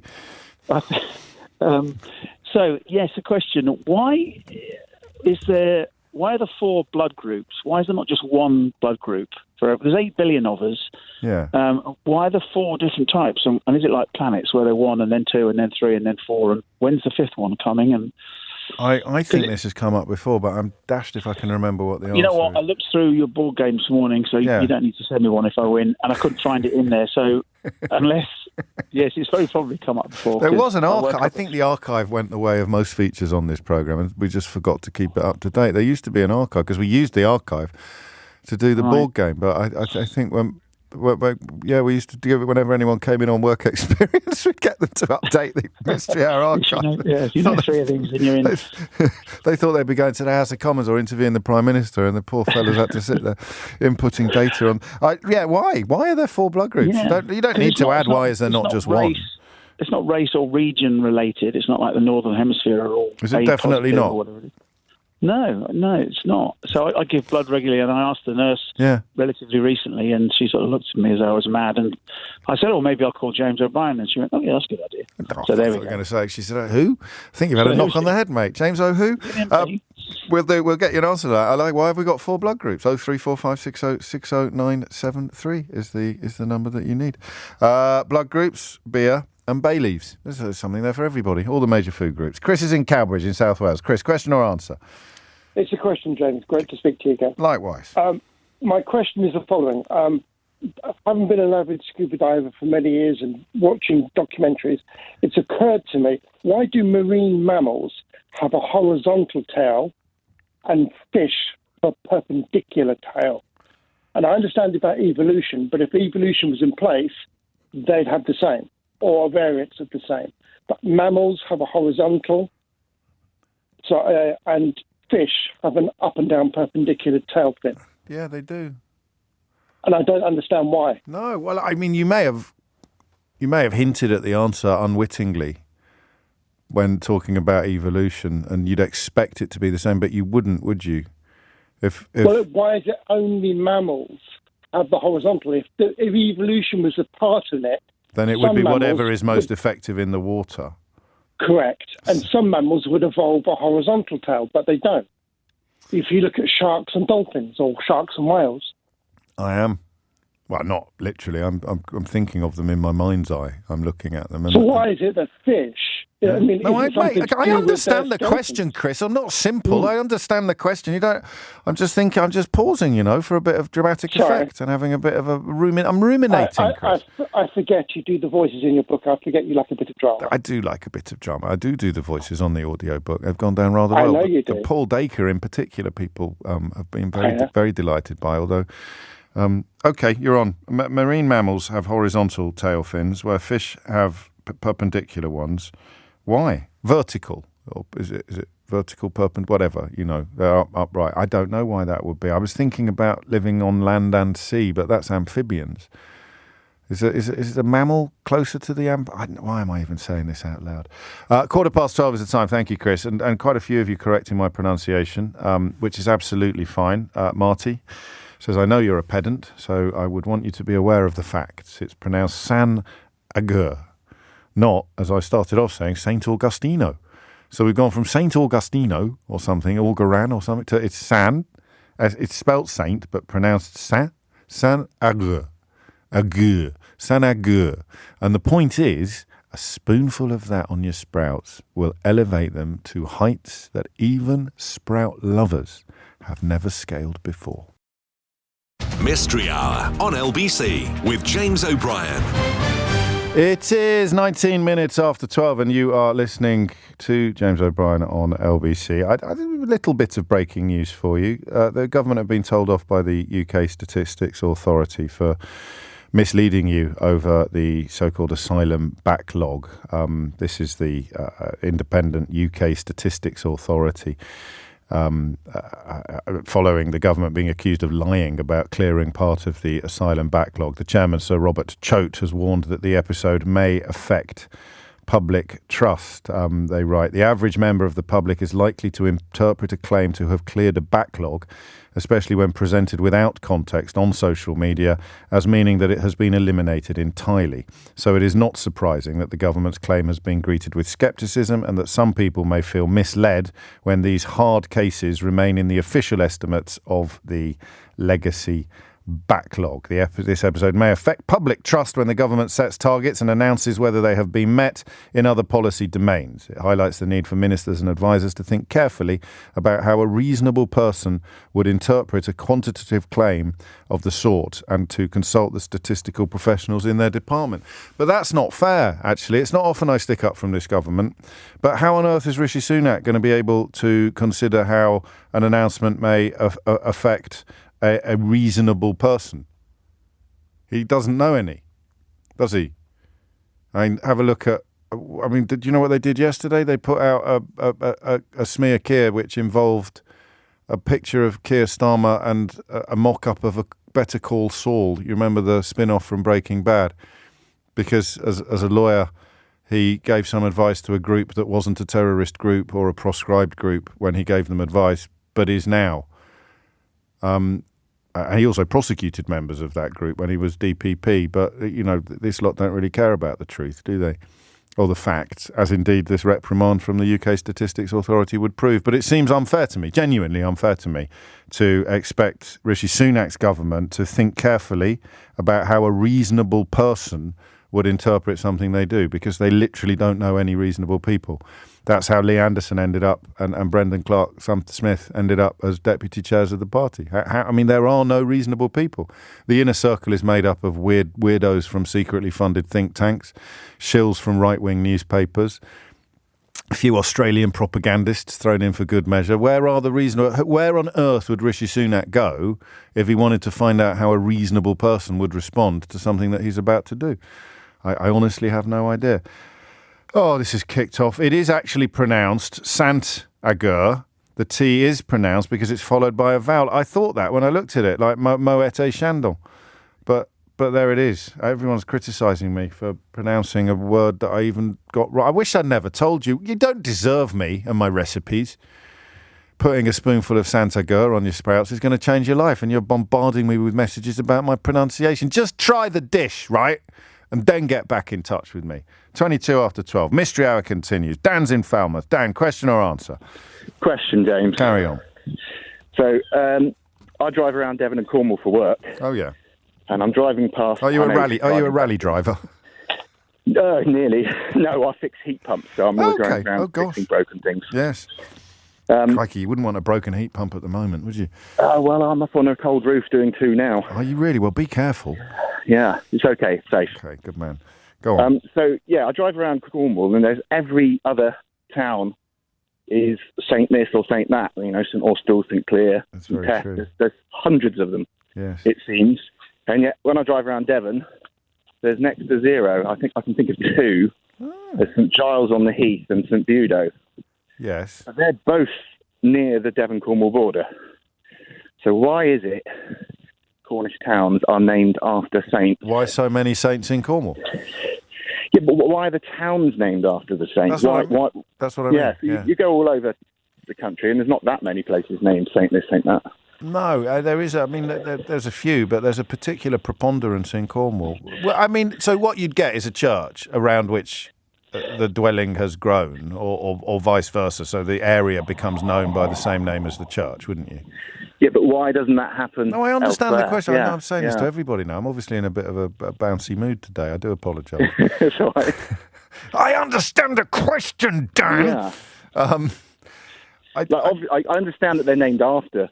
Yeah, a church, but why so probably, many? but- Why yeah. so many? Why so many? Is there Romans? Is there a lot of Roman activity in Cornwall? But then you get more in... No, I'd say definitely not. I'd say it's probably one place the Romans didn't have a lot of activity. Yeah, so the tin mines were Roman, though, weren't they? Is it because Christianity came quite late to Cornwall? I don't know. Oh, that's a good question. Why so many saint place names with saint in Cornwall? Yeah.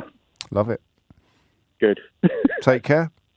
Thank you Are very you much, on top? James. Are you on top of the pumps? Do you know what the problem is? Oh, yeah, they've leaked all their refrigerant, so I need And to... why are they on the roof? Good question. Not a great place to put them. I wouldn't have asked the thought. house builder the same question. And what did they say? Well, I thought it was the only place they could put them. Fair enough. Well, you take care of yourself. I'll wrap up warm. So I don't like to think of you out there on the roof, but I'm happy to be keeping you company. So why so many saint place names in Cornwall? I love Cornwall. I know it's so far away, though, isn't it? I don't get there very often. I'll do it when I retire. Why so many place names with saint in Cornwall? Why do marine mammals have horizontal tail fin? And they don't all right? Lots of people writing about places and souls and flatfish. But apart from flatfish, I know the answer to this now. And I was right, and I was knocking at the door of it, but I can't do that, can I? I can't retrospectively claim that. It just came into my head literally then.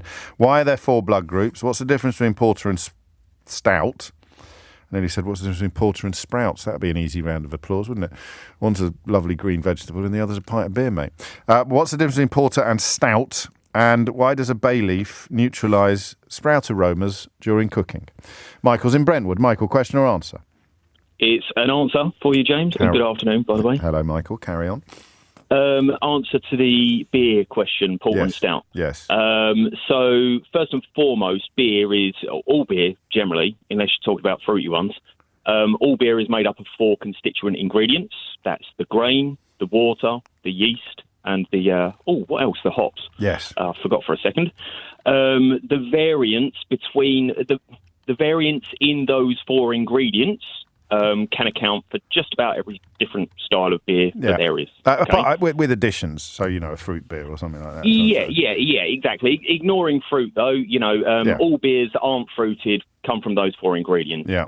Now, specifically talking about porter and stout, so a little bit of history. Porter is a London beer. It was formed in Victorian England at the time. Yes. And it was brewed specifically that way to accommodate for all the horrible muck that was in the water at the time, because there wasn't very good sewage systems. Yeah. And generally speaking, it was cleaner and healthier to drink beer than it was to drink water. Which is why it has quite a low ABV. Traditionally, it would have been quite low in alcohol, and that is where the phrase, I believe, small beer comes from. Yep. and also a pint of mild, or you know, a pint of strong ale, whatever. So you would hydrate with an alcoholic drink, oddly, because you were not going to get cholera. And it was cleaner. Yeah, it was much cleaner than water at the time, because beer has to go through a boiling process. It boils out the impurities. Yep, lovely. But the porter specifically was brought about because sometimes just boiling it wasn't enough to kind of cover up the flavour ultimately. So they made dark, strong, heavy beers. Now, speaking of ingredients, between a stout and a porter, the only real difference that I can think of as a brewer comes down to the water table itself, i.e. the amount of minerals that are in the water, you know, naturally. Potentially, depending on how much of a purist the beer maker wants to be, how the grains that are used and how deeply they have been roasted. Roasting and malting play a part, albeit that there's no hard and fast rule or distinction between the two. Historically, roasting and malting both play parts, don't they? Correct, yeah. Yes. That's exactly what I was just saying. So for darker beers, before, I believe, just after they malt the grain? No. At some point, when they're malting the grains, they also roast the grains. Right. And generally, the longer they roast them or the hotter they roast them, the different characteristics it kind of imparts into the beer itself, whether that is darker or caramel or whatever. But there's also the hops that they could use, whether kind of different bittering or flavouring hops. But you're never going to get a scenario where someone says, "Oh, have a porter," and someone else says, "No, I think you'll find that's a stout." It's too blurred a distinction for that kind of conversation to kick in, really, isn't it? Yeah, and generally, I guess the people that make the rule are the people that brew it, right? Yeah, exactly. If I want to say it's a porter today, it's a porter. If I want to say it's a stout, it's a stout. It's a stout. What are your qualifications? I know you've already told us, but we will go through the motions. I used to own a nano brewery, and I'm still very much a home brewer. What's your speciality? I'm mad. I make it all. I tend not to make the same thing twice, which is why I wasn't a very good nano brewer. Yeah, I was going to say that you're not going to really encourage regular customers, are you, if you don't sell the same thing? Yeah, and a lot of those factors I was talking about a moment ago also kind of adversely affected my ability to regularly make the same thing over and over again. Okay, got it. Because uniformity, right? Yeah, even of course. Kind of environmental things affect absolutely. The flavour profiles. No, it's a really good point, and it's a brilliant answer. Round of applause for Michael, please. Thank you very much. First of the day, great work. Amelia Cox is here now with your headlines. Mystery Hour with James O'Brien. This is LBC. Best way to do it is Santa gear. So think of Santa gear, like a sack and some boots, Santa gear.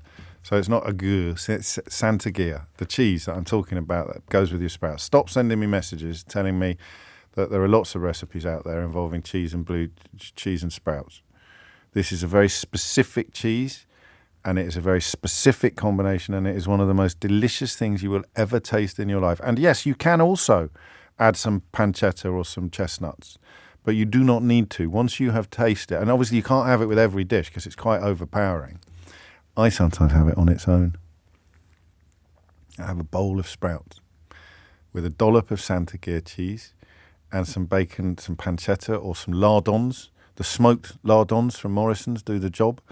And some, and if I was an Olympic swimmer, that would be my snack of choice. You can keep your 4,000 or 5,000 calories. I could live off sprouts and blue. If you've just tuned in, I should probably apologise. This is LBC, the nation's premier commercial talk station. This isn't some sort of weird fever dream that you're having. I accidentally tuned into the North Norfolk Digital Recipe Hour or something, but there it is. Back to normal tomorrow when the Mayor of London, Sadiq Khan, will be taking your calls here on LBC. You can get your question in early by heading to lbc.co.uk/question and submitting your inquiry ahead of the phone-in via the online forum. And then you can either come and ask it on. You can come on and ask it yourself, or I'll ask it on your behalf. But the more questions we get, the merrier the whole experience will be. Back to Mystery Hour. 12:35 is the time. Dane is in Stoke-on-Trent. Dane, question or answer? Answer, please, James. Carry on, mate. So it's why whale and dolphin tails move up and down instead of side to side. Yep. So it's because the up and down spine movement is the ancestral condition for mammals. So way back in sort of early dinosaur era, so 200 plus million years ago, mammals the way we have our limbs oriented under the body, it's more efficient for us to move that way with our spines moving up and down rather than side to side the way lizards do. Yeah. So that kind of set the template for the mammal body plan. So when they started moving into the water after the dinosaurs were gone, that up and down movement stayed, and it's kind of been taken to the extreme. So you look at otters, they kind of do the same thing the way they swim. Yeah. So it's a holdover from when they used to be land mammals. When they had feet. It's a holdover from when they had feet. Yep. Fantastic. When they had hooves, specifically. Qualifications? I'm a science educator in the City Museum. Well, that'll do nicely, won't it? Round of applause for Dane. Thank you very much. What's in the City Museum in Stoke? What sort? Is it mostly pottery stuff, or have you got a lot of other stuff going on? There's a lot of pottery stuff. We do have a few fossils. I'm actually working on some mammal bones and fossils at the moment, including whale teeth, funnily enough. Where were they found? This one doesn't have a label on it, and I'm actually in the museum at the moment, and Fantastic. this one annoyingly this one doesn't actually have the details on it. But I've got hippo tusks and. Well, they don't have any connection with Stoke-on-Trent, do they? Not presently, but there did used to be hippos and elephants and things living all over the British Isles. Oh no, I know that. I know that. I just wondered if they'd been found locally. I think some of it is that they've been found by local collectors and then brought back to Stoke. That's lovely. And whereabouts is the museum for anyone in the area who wants to visit? It's in Hanley, so city centre. Oh, great stuff. Nice one. Thank you, Dane. I gave him a round. Lovely stuff, that. 12:37 is the time. Charles is in Bagshot. Charles, question or answer? Question. Carry on. Now, in cricket, yes, when you're watching a test match or whatever, yes, and the ball gets broken or lost or something, they replace the ball. But you can't replace it with a new ball. You have to replace it with a ball that's faced just about the same amount of overs. Yes. So I'm wondering how they manage that. It's a good question, isn't it? I mean, it's pretty obvious, isn't it? But we want to hear it definitive from someone who really knows what they're talking. They must just, in training, after someone's bowled 50 overs with the ball, they must say, go and put that one in the 50 over box. And when someone's bowled 100, they're going to say, go and put that one in the 100 over box. But we don't know, do we, Charles? I'm not sure. I've always fascinated because I love Test cricket, and I've just always been fascinated about how that's managed. That's a great question, actually. Well, that's it. I shall find out for you. So we need to know how do they manage the need? How do they feed the need? The need for speed? No. How do they feed the need for aged balls? Matron. No, don't stop. Thank you, Charles. Aged balls. How do they do it? How do they age their balls? How do cricketers age their balls? 0345, we're on a sticky wicket here. 0345 6060 973 is the number that you need. That's a lovely question. Well done, Charles. What was the name of the nice gentleman who just got the? It was Dan, wasn't it? No, who was in Stoke-on-Trent? Dane. I knew. It's funny that it's a visual glitch there. Dan asked the question about the Saints in Cornwall, didn't he? Michelle's in Newport. Michelle, question or answer? Question, please, James. Carry on, Michelle. I'm not quite sure how I follow the aged balls question, but I'll have a go. Please don't be smutty on this programme, Michelle. Go on. Well, you've actually been instrumental in the creation of this question, James. Yes. So back when you were doing your book tour, my partner and I came to visit, and he got to ask a question. Which one did you go to? Which one were you at? Bath. Oh, lovely. That was a lovely one, wasn't it? It was really nice. So he raised a question, and at the end of his question, his name was given, and he went, "Oh, of course it is." Yeah. And his name is John Smith. John Smith, yes, That's of course. Right. Yes. So I was being sarcastic, suggesting that he'd used an alias. Yes, indeed. So that is my question. What is the source of the name John Smith being used as an alias? I think it's quite obvious when you think about it, but I could be wrong. I think it's just because it was so common. Mm. If you look for the most common surname in the country, it would certainly have been Smith at one point, if it still isn't. And the most common Christian name was John. So if you needed a sort of a random name, John Smith would be the one. You don't sound convinced. You're very, I don't know. very polite. It's been difficult since then, James. He's had a lot of emotional trauma. Well, I can only apologise. You should get a T-shirt. I am the real. I couldn't make him stay for the book signing or anything. He was offended, was he? He was profoundly offended by my flippancy. Well, pass on my apologies to John Smith, if that is indeed his real name. And I shall try and get. So, why do we use John Smith as a sort of as an alias? As a default in every form that you get. Yeah, that's the word I was looking for. As a default, I like that. Thank you, Michelle. Pass on my best to John. 12:41 is the time. Susan is in Inverness. Susan, question or answer? Answer. Carry on. It's an answer to the question about the blood groups. Yes. Blood groups are determined by chemical structures on the surface of red blood cells called antigens. Yes. And they're of different types. There are hundreds of different red cell antigens. Okay. So there's more than 4 blood groups then, technically. Sorry? So there's more than 4 blood groups. Technically speaking, yes. But we lump them together. No. The reason the ABO groups are important are because there are what are called naturally occurring antibodies. An antibody is something that will react chemically with an antigen and potentially cause breakdown of that red blood cell. Yeah. None of this was known until the start of blood transfusions. And because nobody knew that there were different blood groups, blood from one person was given to another person. Sometimes it worked, sometimes it killed them. So looking at the chemical structure on the surface of the red blood cells of people who had unfortunate reactions to transfusion, the AB antigens were discovered. The blood group... I think you've gone off a bit.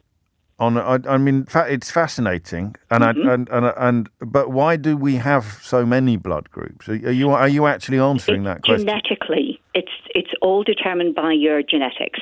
The ABO groups are the O group is. But is there no? I mean, is there a way we can come at it? Why isn't there just one?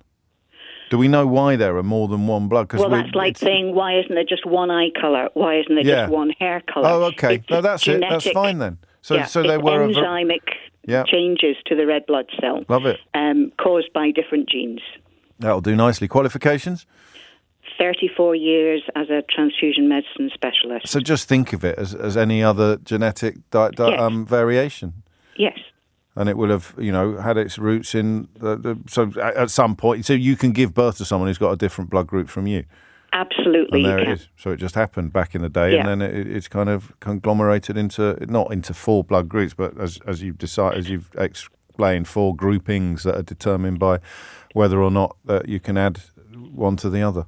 Yeah, but that's why they are important, because you can have a fatal transfusion reaction without ever having been exposed to blood in the past. Wow. The other red cell surface antigens have to be stimulated by previous exposure, either during pregnancy or transfusion. Round of applause for Susan, please. Thank you, Susan. It's a good one this week, quite a clever one. Barry's in Stockport. Barry, question or answer? Question, sir. Carry on, Barry. When we vote, why do we vote in pencil? Well, you don't have to. Oh, you do? You don't have to. You can take your own pen with you if you want. No one will tell you off. If you took your own pen, they would bin your vote. No, I don't think they would, because they all went a bit UKIP-y during the Brexit referendum, and lots of people did take their own pens because they thought that what became known later as the tofu-eating wokarati would turn up with big sacks of rubbers and rub out all their votes. Well, I'm not sure about that because... nor am I, actually, but I'm prepared to have a row about it. Well, I'm pretty certain that when you go to vote... Well, I know for a fact that when you go to vote, you vote in pencil. Yeah, because that's what they provide. Yeah. But you can take... If you vote, it's like if you put a note in your voting, they would bin it. No, I promise you you're wrong. Right, I'm coming into battle now. I've been polite so far. You're wrong, mate. I don't think so. No, well, how much do you want to bet? £5. £5? I'll bet you 20. And how are you going to prove it? Well, we'll get the Electoral Commission to tell us, or I'll Google it live on the radio. You Google it then. Go on. All right. Can you bring your own pen or pencil to the polling station? Pencils are provided inside the polling stations, but you can choose to bring your own pen or pencil to cast your vote. There is no legal requirement for ballot papers to be marked with a pencil. You've Googled that pretty quick, sir. I had it ready, didn't I? I'm not stupid. I think you're kidding me here. I'm not. That is. I think you're kidding me. No, look, that is Newham Council on their frequently asked questions page. You look at How can you still be arguing with me? Because I don't believe you, sir. I've gone definitive. A round of applause for me, please. Never mind that. You cannot not believe me. Not only can you not argue with, you owe me £20.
I said a fiver. I said £20. It's my show. Yeah, You go and Google it. I'll wait. I'll send you a fiver. Now, have you got a computer handy? No, I haven't, sir. All right. Busy. We're not really supposed to Google things on this programme, but on this occasion, seeing as there was money involved, I made an exception. And it's true. And the reason I know, Barry, because you haven't asked, but the reason I know is because I did look it up when lots of quite strange people were adamant that their referendum vote was going to be erased. They said there was a thing, you don't remember it, there was like a little national craze almost of saying, well, I'm taking my own pen to the polling station. Yeah, but I mean... And they were allowed to, because we did it on the show, and I remember finding out in that moment whether or not they were allowed to do it and saying to them, no, there is nothing to stop you from taking your pen, you silly person. Well, I'm not convinced, because how do we know that Screaming Lord Sutch, every time he stood, how do we know that he was getting 20,000 votes plus every time? Who?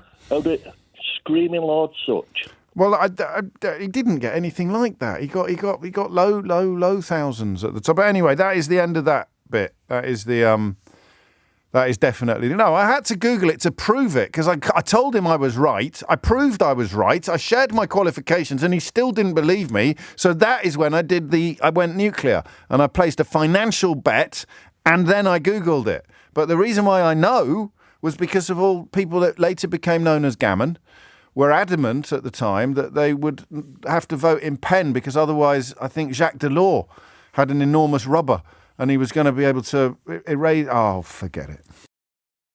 Mystery Hour on LBC with James O'Brien. 12:51 is the time. If Barry in Stockport is still listening, I think that you were told to take your own pen to vote during COVID, weren't you? And Wendy's been in touch. She is a presiding officer, Barry, at polling stations, and she says you are allowed to use your own pen. It was hilarious when we had the referendum, as some people really believed that someone was going to erase their vote. And it's my unfortunate duty to remind you that those people won.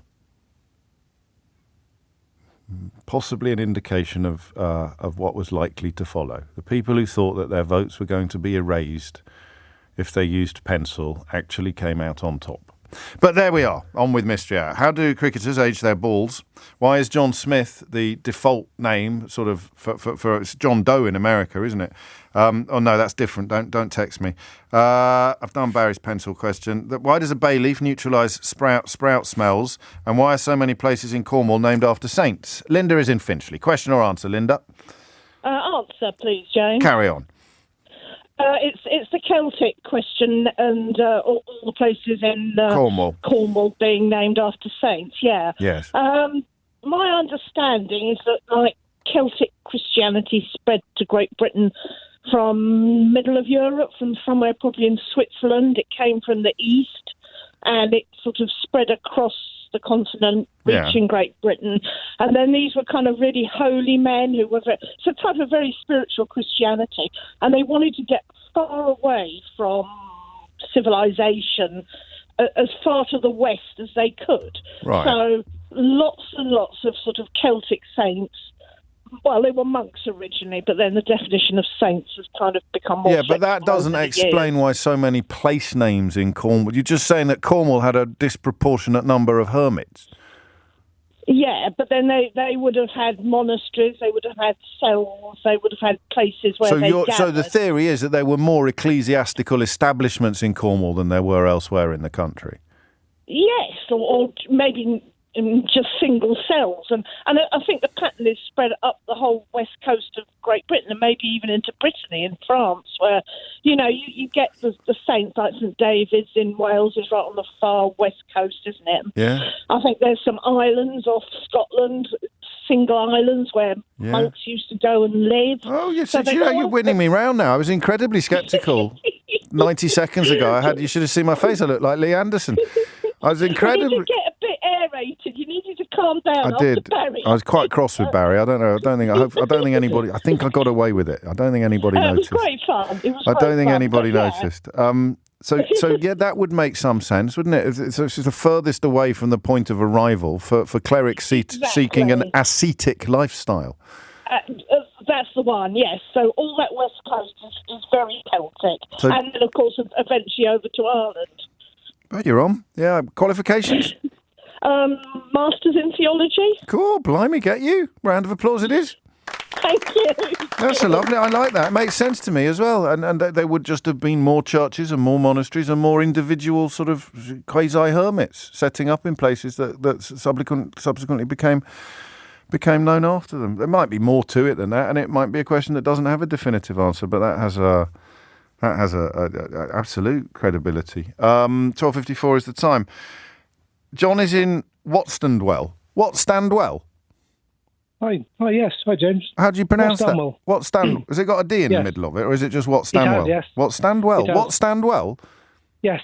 What's that? Where's that come from then, as a name? Do we know? Well, that's another question I've got to answer now. It is. Sorry about that. It appears there's a number of answers, but the most popular one is there is a bridge that goes over the River Derwent here, which is part of the A6 now. Right. And it was a toll bridge, and allegedly that one of the guys who operated the toll bridge was a guy called Walter Stonewall. Well, that is absolutely brilliant. Have a round of applause for that one. You've gone to qualifications. I live there. What Walter Stanwell? What Stanwell? What Stanwell? What? And the answer you rang in to give? Well, okay, can I just say the famous resident we had here was Ellen MacArthur, who sailed around the world in her yacht so many years ago. Gosh. There you go. So, cricket balls. Yes. Basically, every cricket match finishes, but they don't always finish at the end of a cricket ball's life. Yes. So, in a 50-over match, for example, if a team is bowled out after 30 overs, then the ball is put away in a box that's marked 30 overs. Yes. Then in future, if the ball goes missing because it's been hit out of the ground, for example, then the people at the ground will give to the third umpire a box that contains 30 over balls. The one that they can find closest to however many overs have already been played. So there'll be quite a few boxes in the pavilion. Yes. So he will take a box out and the umpires will look at the balls and pick the one that looks like it's in the most similar condition to the ball. So they keep an eye on the ball. Does the umpire look at the ball in normal play to keep an eye on how... Presumably, yes. I can't definitively answer that. No. The best example of this being done is probably in Test match cricket, where often the bowling team, when they're struggling a little bit, will complain that the ball has gone out of shape. And then the umpire will bring out a gauge and then measure the ball to see if it's circular or not. And if it isn't, then again, they'll call for a new box of balls out, and they will compare the two next to each other. I've actually seen that happen now that you mention it. And I'm sure Charles has as well, who asked the question. Qualifications? I watch a lot of cricket. I love it. Fantastic. And you get another round of applause. That's Thank you. A very rare moment, that, actually, John, in Whatstandwell. What a beautiful story. 12:57 is the time. Millen is in Paris. Millen, question or answer? Answer. Carry on. We haven't got long. Brussels sprouts, why do they smell when they cook? Because they release hydrogen sulfide when they cook. What does the bay leaf do? Farts smelly. Baileys both contribute acid, which helps neutralise the smell, and also release essential oils, which I think which will also compete in your nose. So it's a chemical reaction and simple perfumery. Yes. Qualifications? Chemist and cook. Round of applause for Millen. Great work. Makes sense, actually. And finally, Wes in Tewkesbury. Question or answer? Wes? Yes, hello, answer. Carry on, quick. We've only got 33 seconds. It's to do with Cornwall. It's got it wrong. No. All the Christians were sailed down the Irish Sea from Scotland, Ireland and Wales. They'd arrive at Cornwall on the north coast, get out the boat, walk across Cornwall, get on another boat, and then sail down to France to Lauderers and Santiago de Compostela, or I was pronounced in Spain. That one. Santiago and they basically walk across Cornwall and go, this is a nice place, let's start a church. They wouldn't go through Devon. So it was to do with sea routes, really. Yeah, basically. And they crossing. Go around you can have qualifications. I love to go to Cornwall on my holidays. I go 3 or 4 times a year. Oh, that'll do nicely. Round of applause for you as well. I'm not cancelling out Linda. I don't know who my favourite is. Can I give it to the brew? It's getting harder every week. Sheila's waiting. Linda, give it to Linda, please. The religious masters. I liked her explanation. If you missed any of today's show, you can listen back on Catch Up on Global Player, where you can also pause and rewind live radio. All LBC's shows are there to catch up on, as well as all of Global's live radio stations. Pause and rewind live radio on Global Player, where you're always in control. And of course, Tom Dean's new podcast will be on there very, very soon on the 25th of January. Tom Dean Medal Machine. Pause and rewind live radio on Global Player, where you're always in control. Download for free from your app store or head to globalplayer.com. Coming up at 4, it's Tom Swarbrick, but now on LBC, it's Sheila Fogarty. Now on LBC, it's Sheila Fogarty. Now on LBC, it's Sheila Fogarty. Now on LBC, it's Sheila Fogarty. Now on LBC, it's Sheila Fogarty. Now on LBC, it's Sheila Fogarty. Now on LBC, it's Sheila Fogarty. Now on LBC, it's Sheila Fogarty. Now on LBC, it's Sheila Fogarty. Now on LBC, it's Sheila Fogarty. Now on LBC, it's Sheila Fogarty. Now on LBC, it's Sheila Fogarty. Now on LBC, it's Sheila Fogarty. Now on LBC, it's Sheila